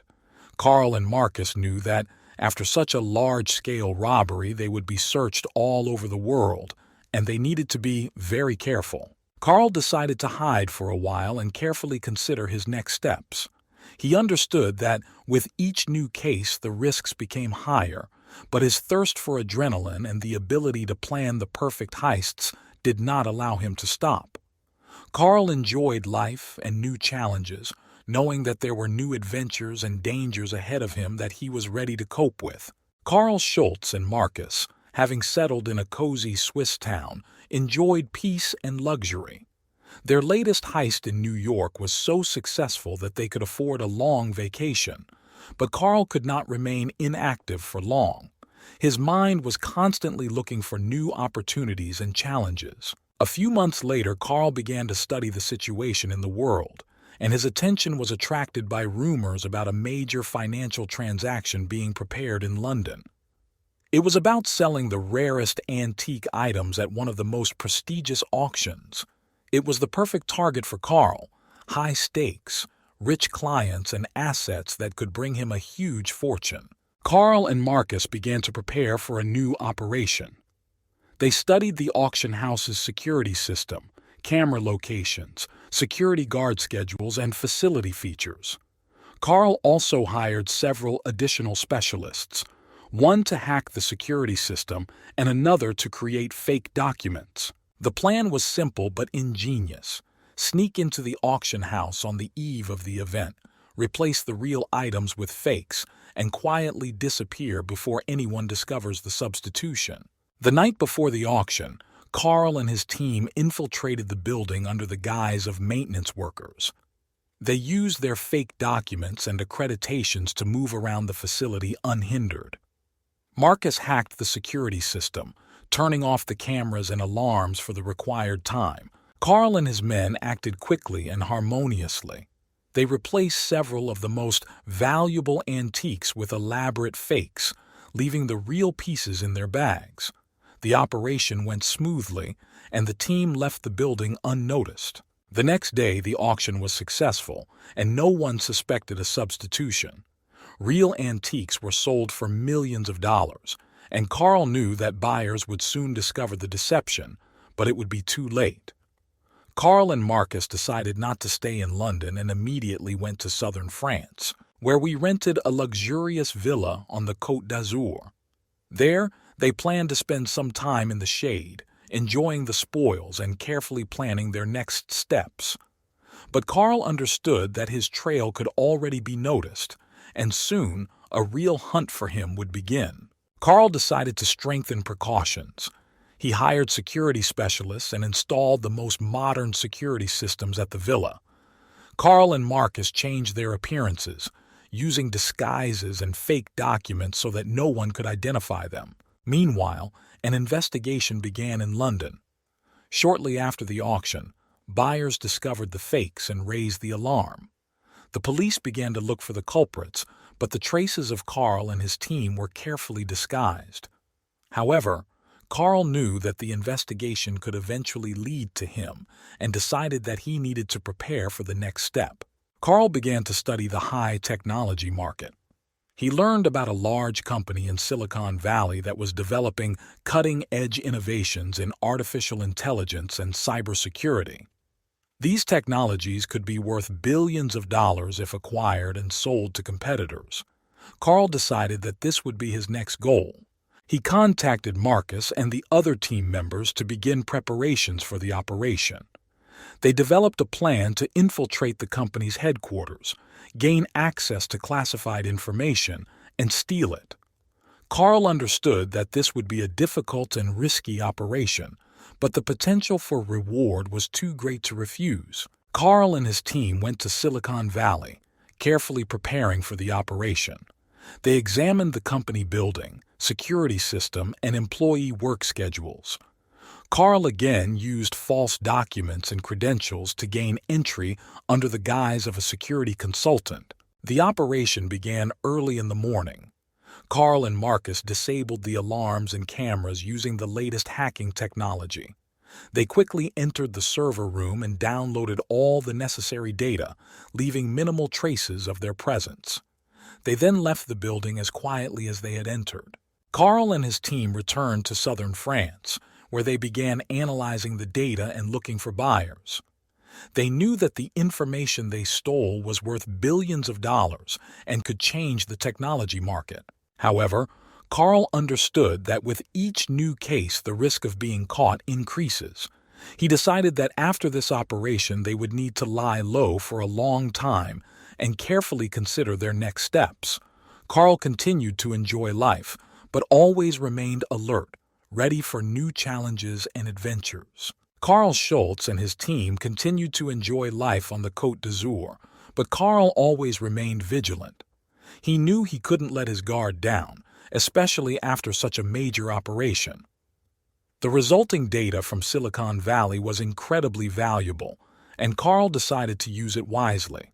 Carl and Marcus carefully analyzed the stolen information and found several potential buyers among large corporations and private investors.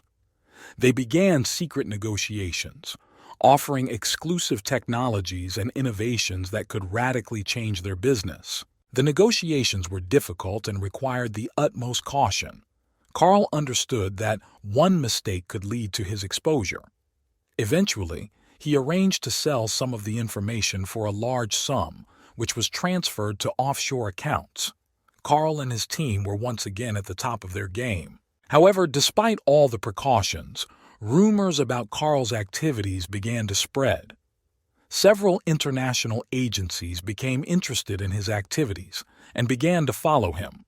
Carl knew that he had to act quickly and decisively. He decided that they needed to disappear for a while. Carl and Marcus developed a plan to hide and throw their pursuers off the scent. They decided to go to Asia, where they could easily get lost in crowded cities and continue their activities under new names. Carl and his team moved to Hong Kong, where they started a new life. Hong Kong was the perfect place to stay under the radar and continue to operate. Carl rented luxury apartments and began building a new network of contacts. Soon, Carl learned about a major deal between Chinese and American companies in the field of biotechnology. This deal could bring huge profits, and Carl decided that this was his next step. He began collecting information about companies and their key employees. Carl again used his skills and connections to infiltrate the company under the guise of a consultant. He made contact with several employees and gained access to the internal security system. With Marcus's help, they hacked the system and gained access to secret information about the deal. Carl and Marcus decided that this time they needed to act as carefully as possible. They divided the information into several parts and began selling it to different buyers so as not to attract unnecessary attention. The transactions were successful, and Carl was again at the top of success. However, he knew that the game was becoming more and more dangerous. In a world of large financial transactions and international espionage, there is always the risk of getting caught. Carl decided that after this operation they would need to lie low for a long time and carefully consider their next steps. But despite all the dangers, Carl Schultz continued to live on the edge, enjoying every moment of his risky but incredibly exciting life. He knew that new adventures and challenges awaited him, which he was ready to cope with, remaining elusive and always one step ahead of his enemies. Carl Schultz and his team were enjoying a quiet life in Hong Kong, but Carl knew that sooner or later they would have to act again. He closely followed world events and looked for new opportunities for big things. Soon, such an opportunity presented itself. Carl learned about the upcoming International Jewelry Exhibition in Singapore. The exhibition was to feature unique jewelry and rare stones, the total value of which exceeded hundreds of millions of dollars. Carl decided this was the perfect target for his next heist. Carl and Marcus began to carefully prepare for the operation. They studied the building's layout, the security system, and the security guards' work schedules. They also found a contact at the exhibition company, a girl named Lynn, who was willing to help them for a generous reward. Lynn provided Carl with all the information he needed about the inner workings of the exhibition. Carl and Marcus developed a plan that included disabling the alarms and cameras for the duration of the operation. They also prepared false documents and accreditations to gain entry under the guise of technical personnel. The day of the robbery arrived. Carl and Marcus arrived at the exhibition disguised as workers installing new equipment. Lynn turned off the alarms and cameras, giving Carl and his team the opportunity to act. They quickly and accurately entered the hall where the most valuable exhibits were kept. Carl used his burglary skills to open the security glass cases and take the jewelry. The whole process took a few minutes, after which they left the building as quietly as they entered. The operation went without a single mistake, and Carl was again at the pinnacle of success. However, Carl knew that after such a large robbery, the police would begin an active investigation. He decided that they needed to leave Singapore immediately and lie low elsewhere. Carl and his team headed to Tokyo, where they planned to spend some time in the shade enjoying the spoils. In Tokyo, Carl rented a luxurious penthouse and began building a new network of contacts. He decided that he needed to find new ways to make money that would not be as risky as robbery. Carl began investing in various businesses and technologies, using his skills and connections to make a profit. However, despite all the precautions, Carl knew that his past could catch up with him at any moment. He continued to live on the edge, enjoying every moment of his risky life, but always remained vigilant. Meanwhile, international agencies continued to search for Carl Schultz and his team.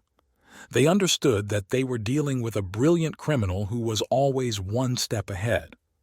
Carl knew that he could be discovered at any moment, but he was ready for the new challenges and trials that fate had in store for him. So continued the story of Carl Schultz, a brilliant criminal who always found ways to remain elusive and enjoy life on the edge. New adventures and dangers awaited him ahead, which he was ready to cope with using his intelligence and ingenuity. Carl Schultz and his team continued to live in Tokyo, but Carl knew that a quiet life was not for him. He began to look for new opportunities for a big business that could bring him not only money, but also new challenges. His attention was drawn to news of an upcoming international cybersecurity conference that was to be held in Seoul. This conference would bring together the best minds and leaders in the industry, and Carl saw this as an opportunity for the next big thing. Carl decided that the target would be the largest South Korean technology company, which was developing the latest technologies in the field of artificial intelligence and cybersecurity.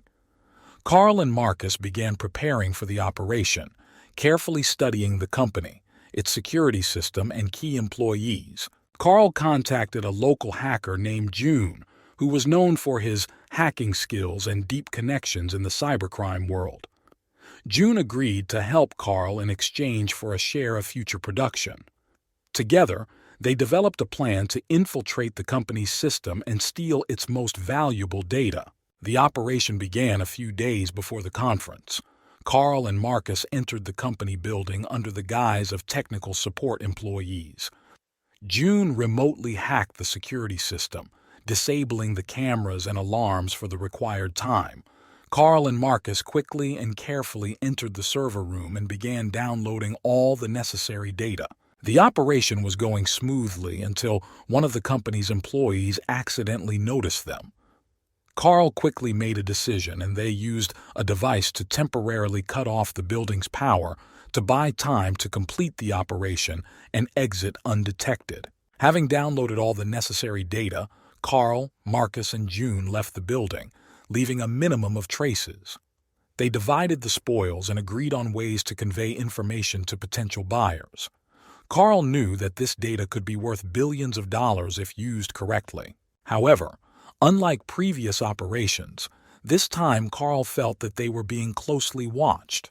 He decided that he needed to be especially careful and carefully consider his next steps. Carl and his team hid in Seoul for a while, using false documents and new identities. They began to look for buyers for the stolen data, but Carl felt that this time the game was becoming even more dangerous.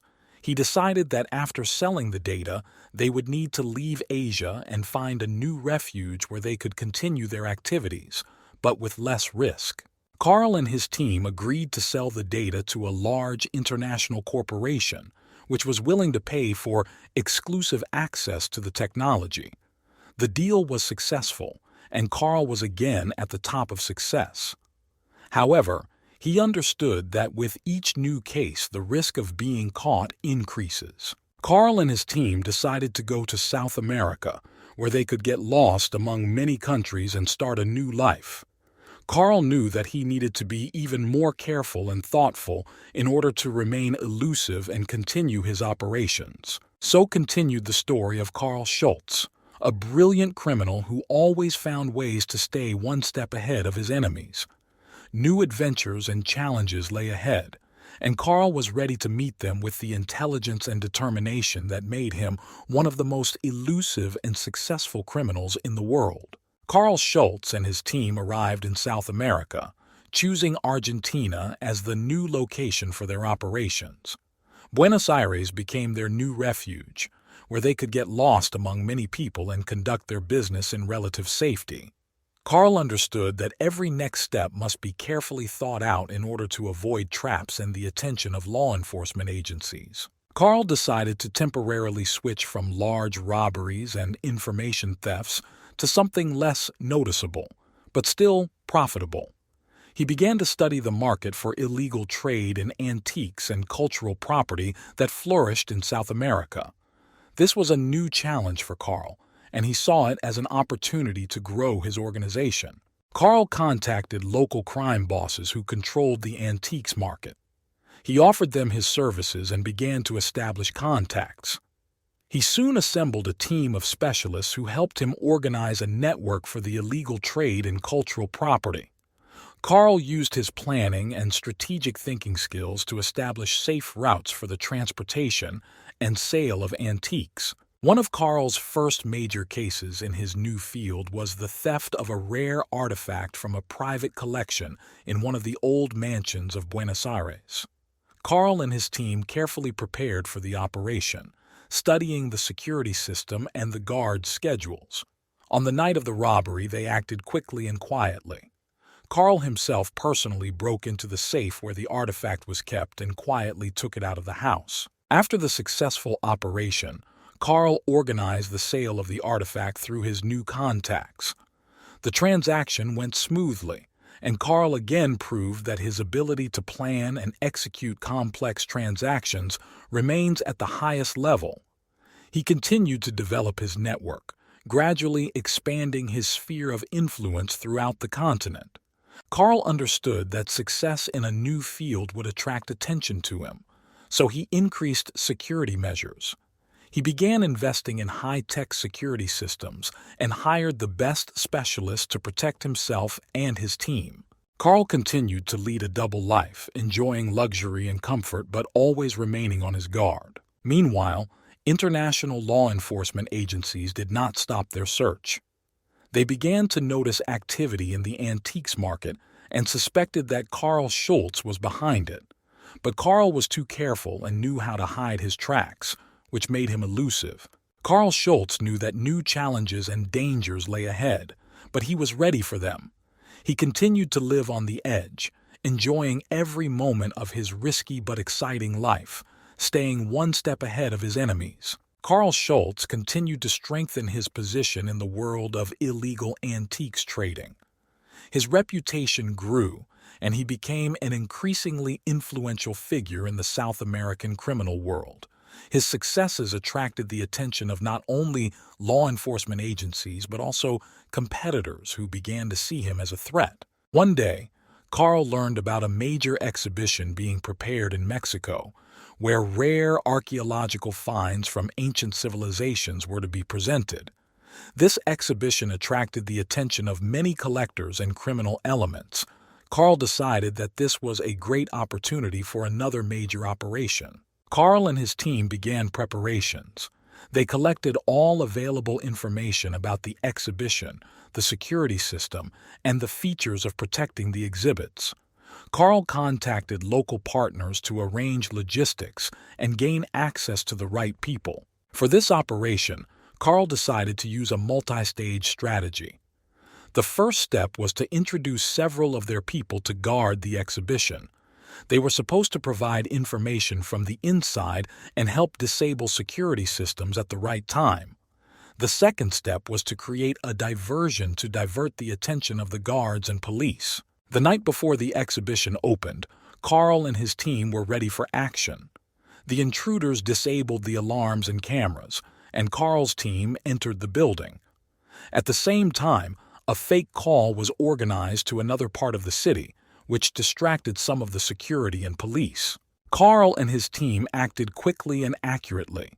They took several of the most valuable artifacts and disappeared, leaving a minimum of traces.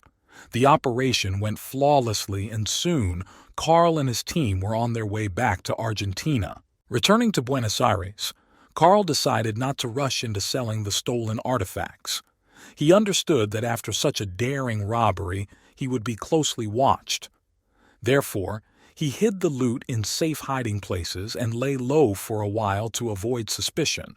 However, Carl knew that his successes would not go unnoticed. He increased his precautions and developed several plans in case he was found. Carl was ready for any challenge and knew that his intelligence and skills would help him stay one step ahead of his enemies. Despite all the precautions, Carl understood that his situation was becoming increasingly dangerous. He began looking for new ways to make money that were less risky, but no less profitable. Carl began studying the cryptocurrency market and blockchain technology, seeing this as a new promising path for his activities. Carl and Marcus began investing in various cryptocurrencies and blockchain projects, using their knowledge and connections to make a profit. They created several fictitious companies and began conducting money laundering operations through cryptocurrency exchanges. This allowed them to remain in the shadows and continue to earn money without attracting too much attention. Carl Schultz continued to live on the edge, enjoying every moment of his risky life. He knew that new adventures and challenges lay ahead, and he prepared for them with the intelligence and determination that made him one of the most elusive and successful criminals in the world. Carl Schultz and his team continued to develop their new business areas related to cryptocurrencies and blockchain technologies. They created shell companies, carried out complex financial transactions, and used the anonymity of cryptocurrencies to launder money. However, despite the success in this new business, Carl knew that he could never let his guard down. One day, Carl learned about a major international conference on blockchain technologies that was to be held in Rio de Janeiro. This conference was supposed to bring together leading experts, investors, and representatives of major companies. Carl decided that this was a great opportunity not only to gain valuable information, but also to create new contacts. Carl and Marcus went to Rio, carefully preparing for the event. They registered under false names and presented themselves as representatives of a promising startup company. Carl knew that to be successful he had to be persuasive and charismatic, and his natural charm helped him quickly connect with the right people. At the conference, Carl met one of the leading investors in blockchain projects, Julian, who was interested in new technologies and startups. Carl decided that this was a great opportunity to create a new partnership. He introduced Julian to his fictitious startup and offered to invest in it, promising huge profits. Julian became interested and agreed to meet with Carl and Marcus after the conference to discuss the details. In the evening, they gathered in one of the luxurious restaurants in Rio de Janeiro. Carl and Marcus delivered a carefully prepared presentation that impressed Julian. He agreed to invest a significant amount in their project. Carl and Marcus knew that to keep the legend alive, they had to actually develop some kind of technology or product. They hired several talented programmers and began working on an application that used blockchain to secure financial transactions. This application became not only a cover, but also a real product that attracted attention. While the project was developing, Carl continued to lead a double life. He used new connections and investments to carry out complex financial transactions and money laundering. Carl knew he had to be even more careful to avoid attracting the attention of law enforcement and competitors. Despite all the precautions, Carl felt that the pressure on him was increasing. He began receiving anonymous threats and realized that someone was watching him. Carl beefed up his security and began planning possible escape routes in case the situation got out of hand. One evening, as Carl was returning to his hotel after a meeting with investors, he was attacked. A group of armed men tried to grab him, but Carl, thanks to his quick reaction and self-defense skills, managed to fight back and escape. He realized that the threats were becoming real and he needed to act immediately. Carl contacted Marcus and other team members. They decided that they needed to leave Rio immediately and hide in a new place. Carl knew he needed to find a safe haven where they could continue their activities without fear of persecution. Carl and his team traveled to Patagonia, where they rented a secluded ranch. Here they began a new life, carefully planning their next steps. Carl knew that new challenges and dangers lay ahead, but he was ready to face them with intelligence and determination, which always helped him stay one step ahead of his enemies. Carl Schultz and his team settled down on a secluded ranch in Patagonia. This remote corner of the world provided them with a temporary refuge where they could calmly consider their further actions. Carl understood that he had to act carefully and plan every move with maximum precision. Despite the relative safety, Carl could not relax. He felt that his enemies and law enforcement would not stop until they found him.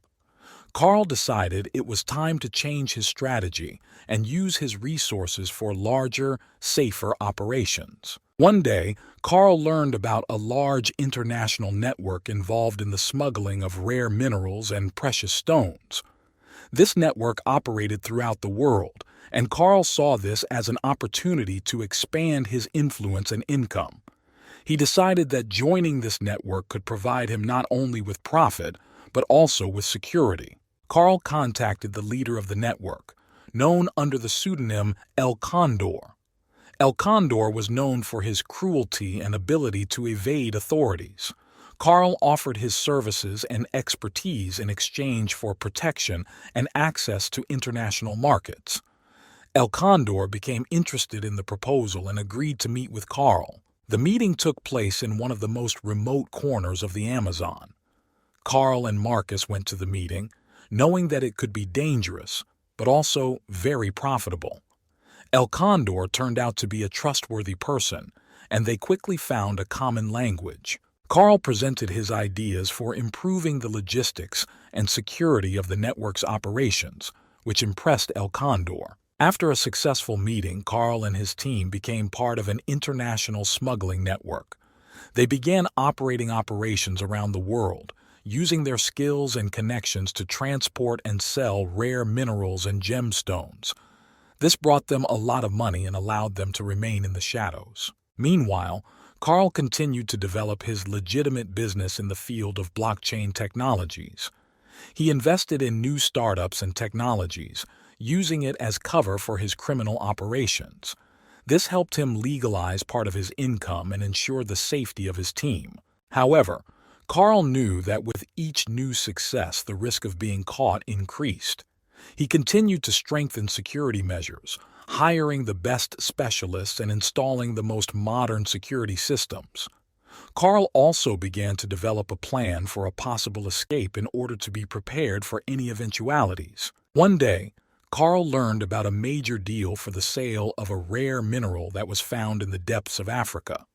This deal attracted the attention of many big players, and Carl decided that this was his chance to show his abilities and strengthen his position in the network. Carl and Marcus went to Africa, carefully preparing for the operation. They studied the terrain, the security system, and possible escape routes. The deal was to take place in one of the most secure facilities on the continent, and Carl knew he had to act quickly and decisively. On the night of the deal, Carl and his team infiltrated the facility using their hacking and camouflage skills. They quickly found the target and completed the operation without a single mistake.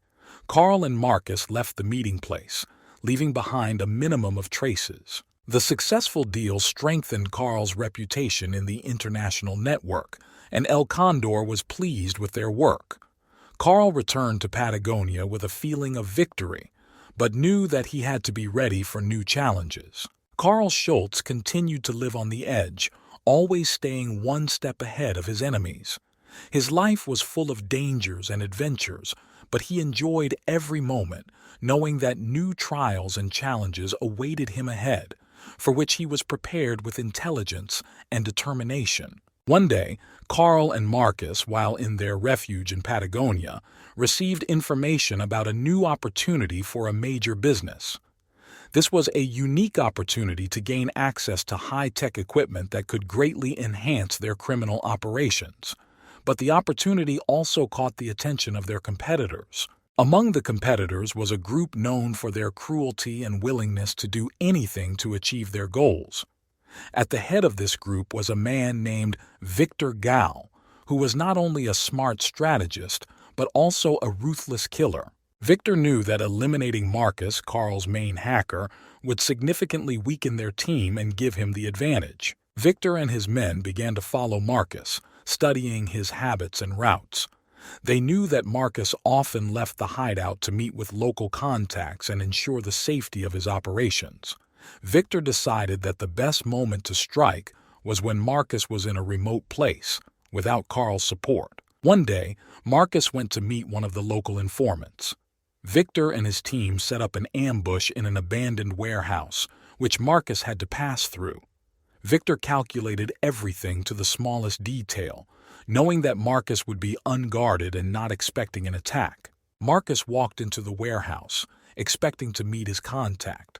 But instead, he was met by Victor and his men.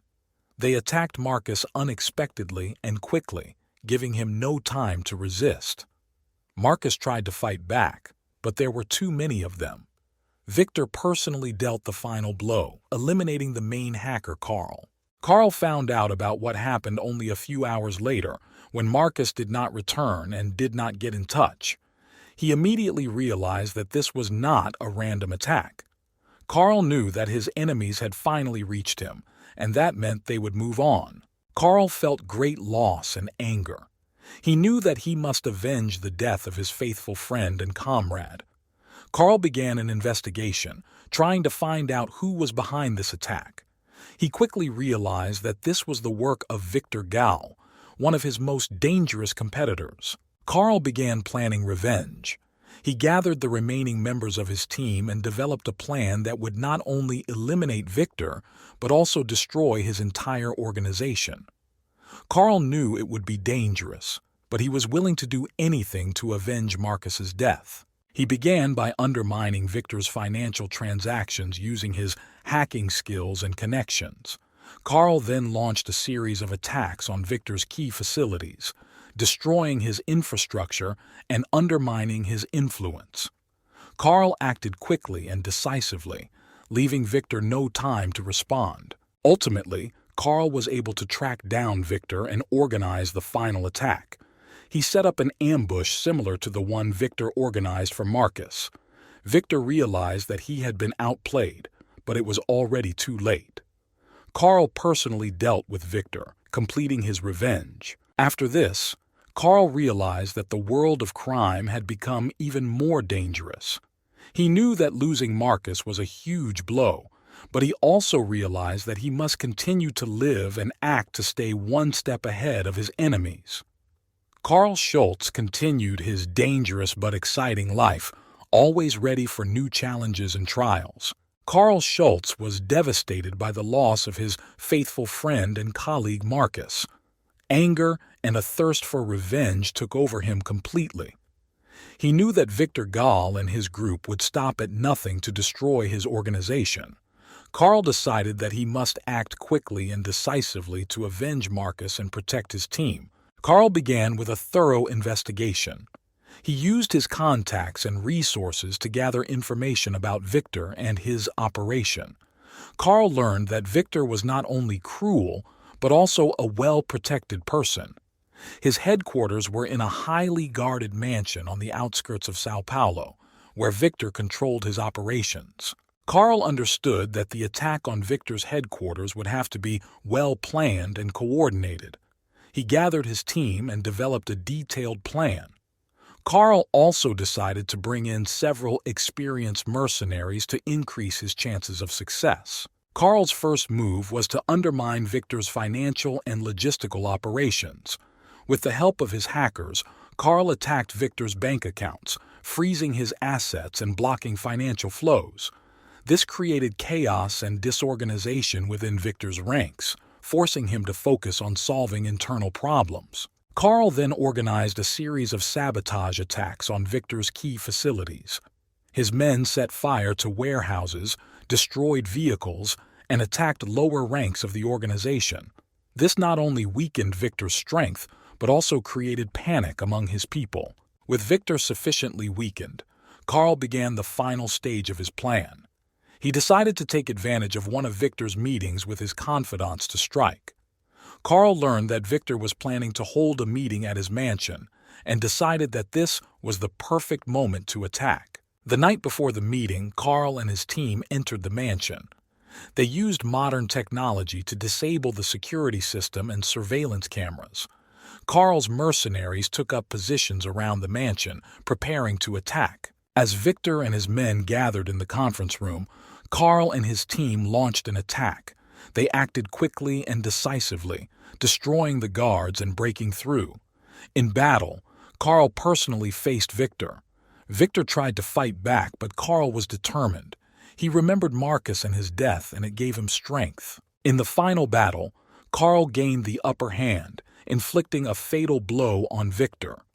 The entire operation was successful, and Carl was able to destroy not only Victor, but his entire organization. This was the final and decisive revenge for Marcus. After this operation, Carl realized that his enemies would not disappear, and that he needed to be even more careful. He knew losing Marcus was a huge blow, but he also knew he had to keep fighting for his team and his cause. Carl Schultz continued to live on the edge, always ready for new challenges and trials. His life remained dangerous, but he enjoyed every moment, knowing that new adventures and battles awaited him ahead. Carl was prepared for anything, staying one step ahead of his enemies and always remembering his faithful friend Marcus. After Carl Schultz avenged Marcus's death and destroyed Victor Gall's organization, he realized that his life would never be peaceful. He decided that he needed to be even more careful and thoughtful in his actions. Carl knew that his enemies would not disappear and that he needed to constantly improve to stay one step ahead. Carl continued to strengthen his organization by attracting new talent and improving his technology. He also began to develop his legal business to create even more cover for his activities. One of these businesses was a company developing security systems, which gave Carl access to advanced technologies and resources. Several months passed, and Carl decided it was time for another major operation. He learned about an upcoming international conference on rare minerals that was to be held in Dubai. This conference attracted the attention of many influential people and companies, and Carl saw this as a great opportunity for his activities. Carl and his team began preparing for the operation. They reviewed the convention center's layout, security, and event schedule. Carl also contacted several key figures who could help him get inside and gain access to the information he needed. One of these contacts was Eric, an influential businessman and collector of rare minerals. Eric was impressed by Carl's proposals and agreed to help him infiltrate the conference under the guise of his representative. Carl used this opportunity to study all the participants and their connections. At the conference, Carl and his team acted quickly and harmoniously. They used their hacking skills to gain access to sensitive information about deals and contracts that were to be concluded at the event.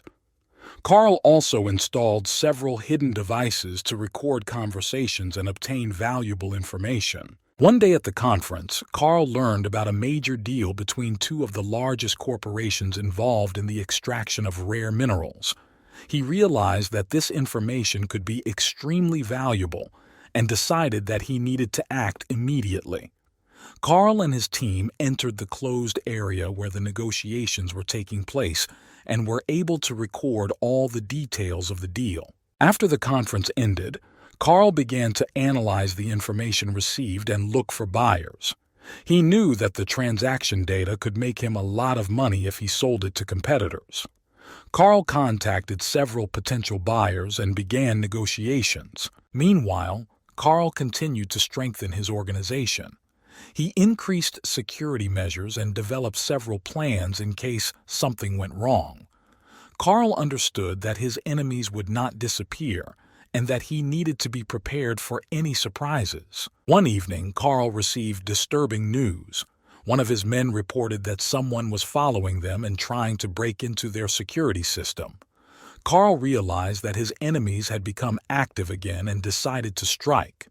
He quickly assembled a team and began preparing for a possible attack. Carl and his team strengthened security and began to monitor all suspicious activities.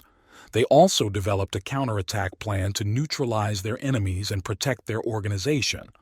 Soon Carl received information about the whereabouts of his enemies and decided to act. Carl organized a surprise attack on his enemy's base. His men acted quickly and decisively, destroying anyone who posed a threat. Carl personally led the operation and was able to capture the leader of the enemy group. He learned that one of his old competitors was behind this, who decided to take advantage of the moment to eliminate Carl. Carl has once again proven that his ability to plan and act in a coordinated manner helps him stay on top. He realized that he needed to be even more careful and thoughtful in order to protect his organization and his interests. Carl continued to live on the edge, always ready for new challenges and trials, knowing that new adventures and battles awaited him. Despite all the precautions, Carl Schultz knew that one day the FBI might be on his trail.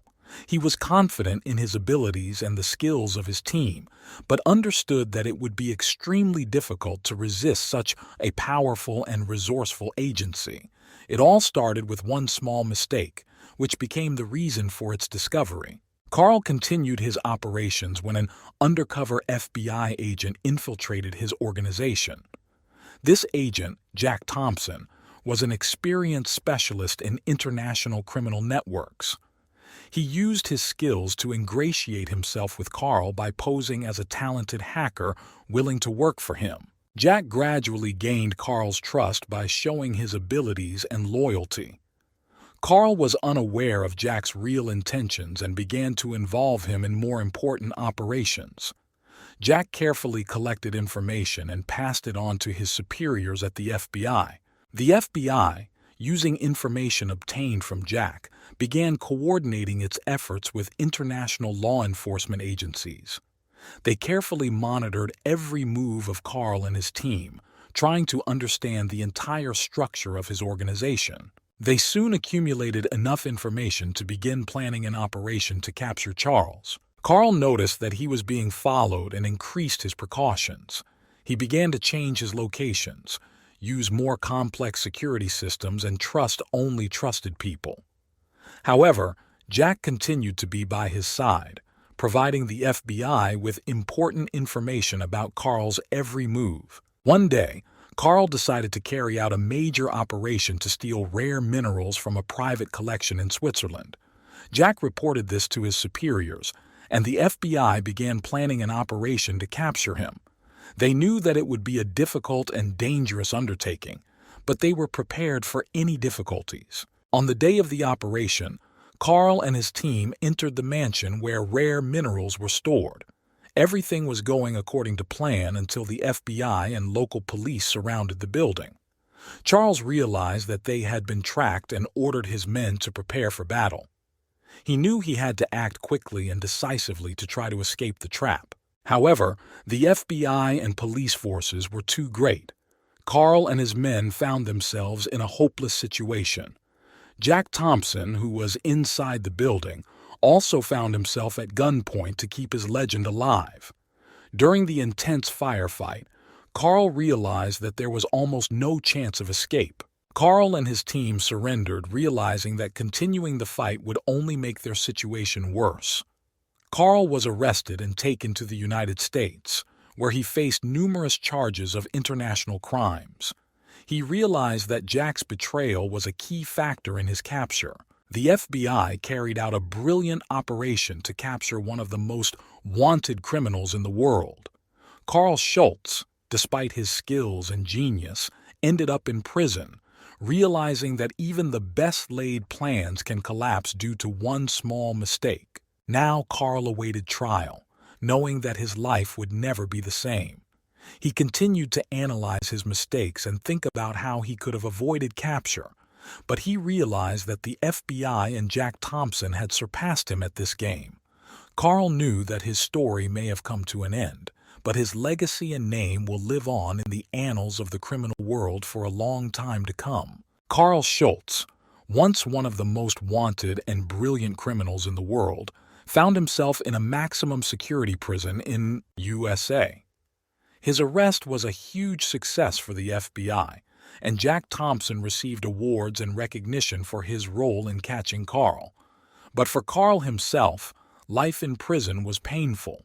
Carl was placed in solitary confinement, where he spent his days reflecting on his mistakes and how his brilliant career could have ended this way. They tried to use him as a source of information about other criminal networks, but Carl preferred to remain silent. He understood that his knowledge and skills could now be used against his friends and the remaining members of the team. Gradually, Carl began to lose hope. His health was deteriorating, and he realized that he would no longer be able to return to his previous life. He remained under constant surveillance, and his every attempt to contact the outside world was thwarted. Carl realized that even in prison he continued to be a threat to the authorities. One morning, guards found Carl dead in his cell. Doctors determined that the cause of death was a heart attack. Many speculated that the stress, isolation, and severity of his crimes had become too much for his body to bear. But there were rumors that Charles himself could choose this path in order to leave with dignity, not allowing his enemies to enjoy his suffering. The death of Carl Schultz was an event that was talked about for a long time. For some, he was a brilliant criminal who knew how to stay one step ahead of his enemies. For others, he was a dangerous repeat offender who was finally stopped. His story has become the stuff of legend, providing inspiration and warning to those who would follow in his footsteps. After his death, authorities began an investigation to find out how he was able to create such a powerful and complex criminal network. They discovered many unsolved secrets and schemes that Carl had developed over the years. His legacy lived on in the documents and technology he left behind. For Jack Thompson and the other agents working on Carl's case, his death was a symbol of victory, but also a reminder of how dangerous those with a sharp mind and determination can be. Carl Schultz, despite all his crimes, remains in history as a figure whose genius and audacity changed the world of crime forever. Thus ended the story of Carl Schultz, but his name and deeds will be remembered for a long time. He proved that even the most complex and unpredictable plans can be brought to life if a true master gets down to business. But he also reminded everyone that every action has its consequences, and sooner or later you have to pay for everything.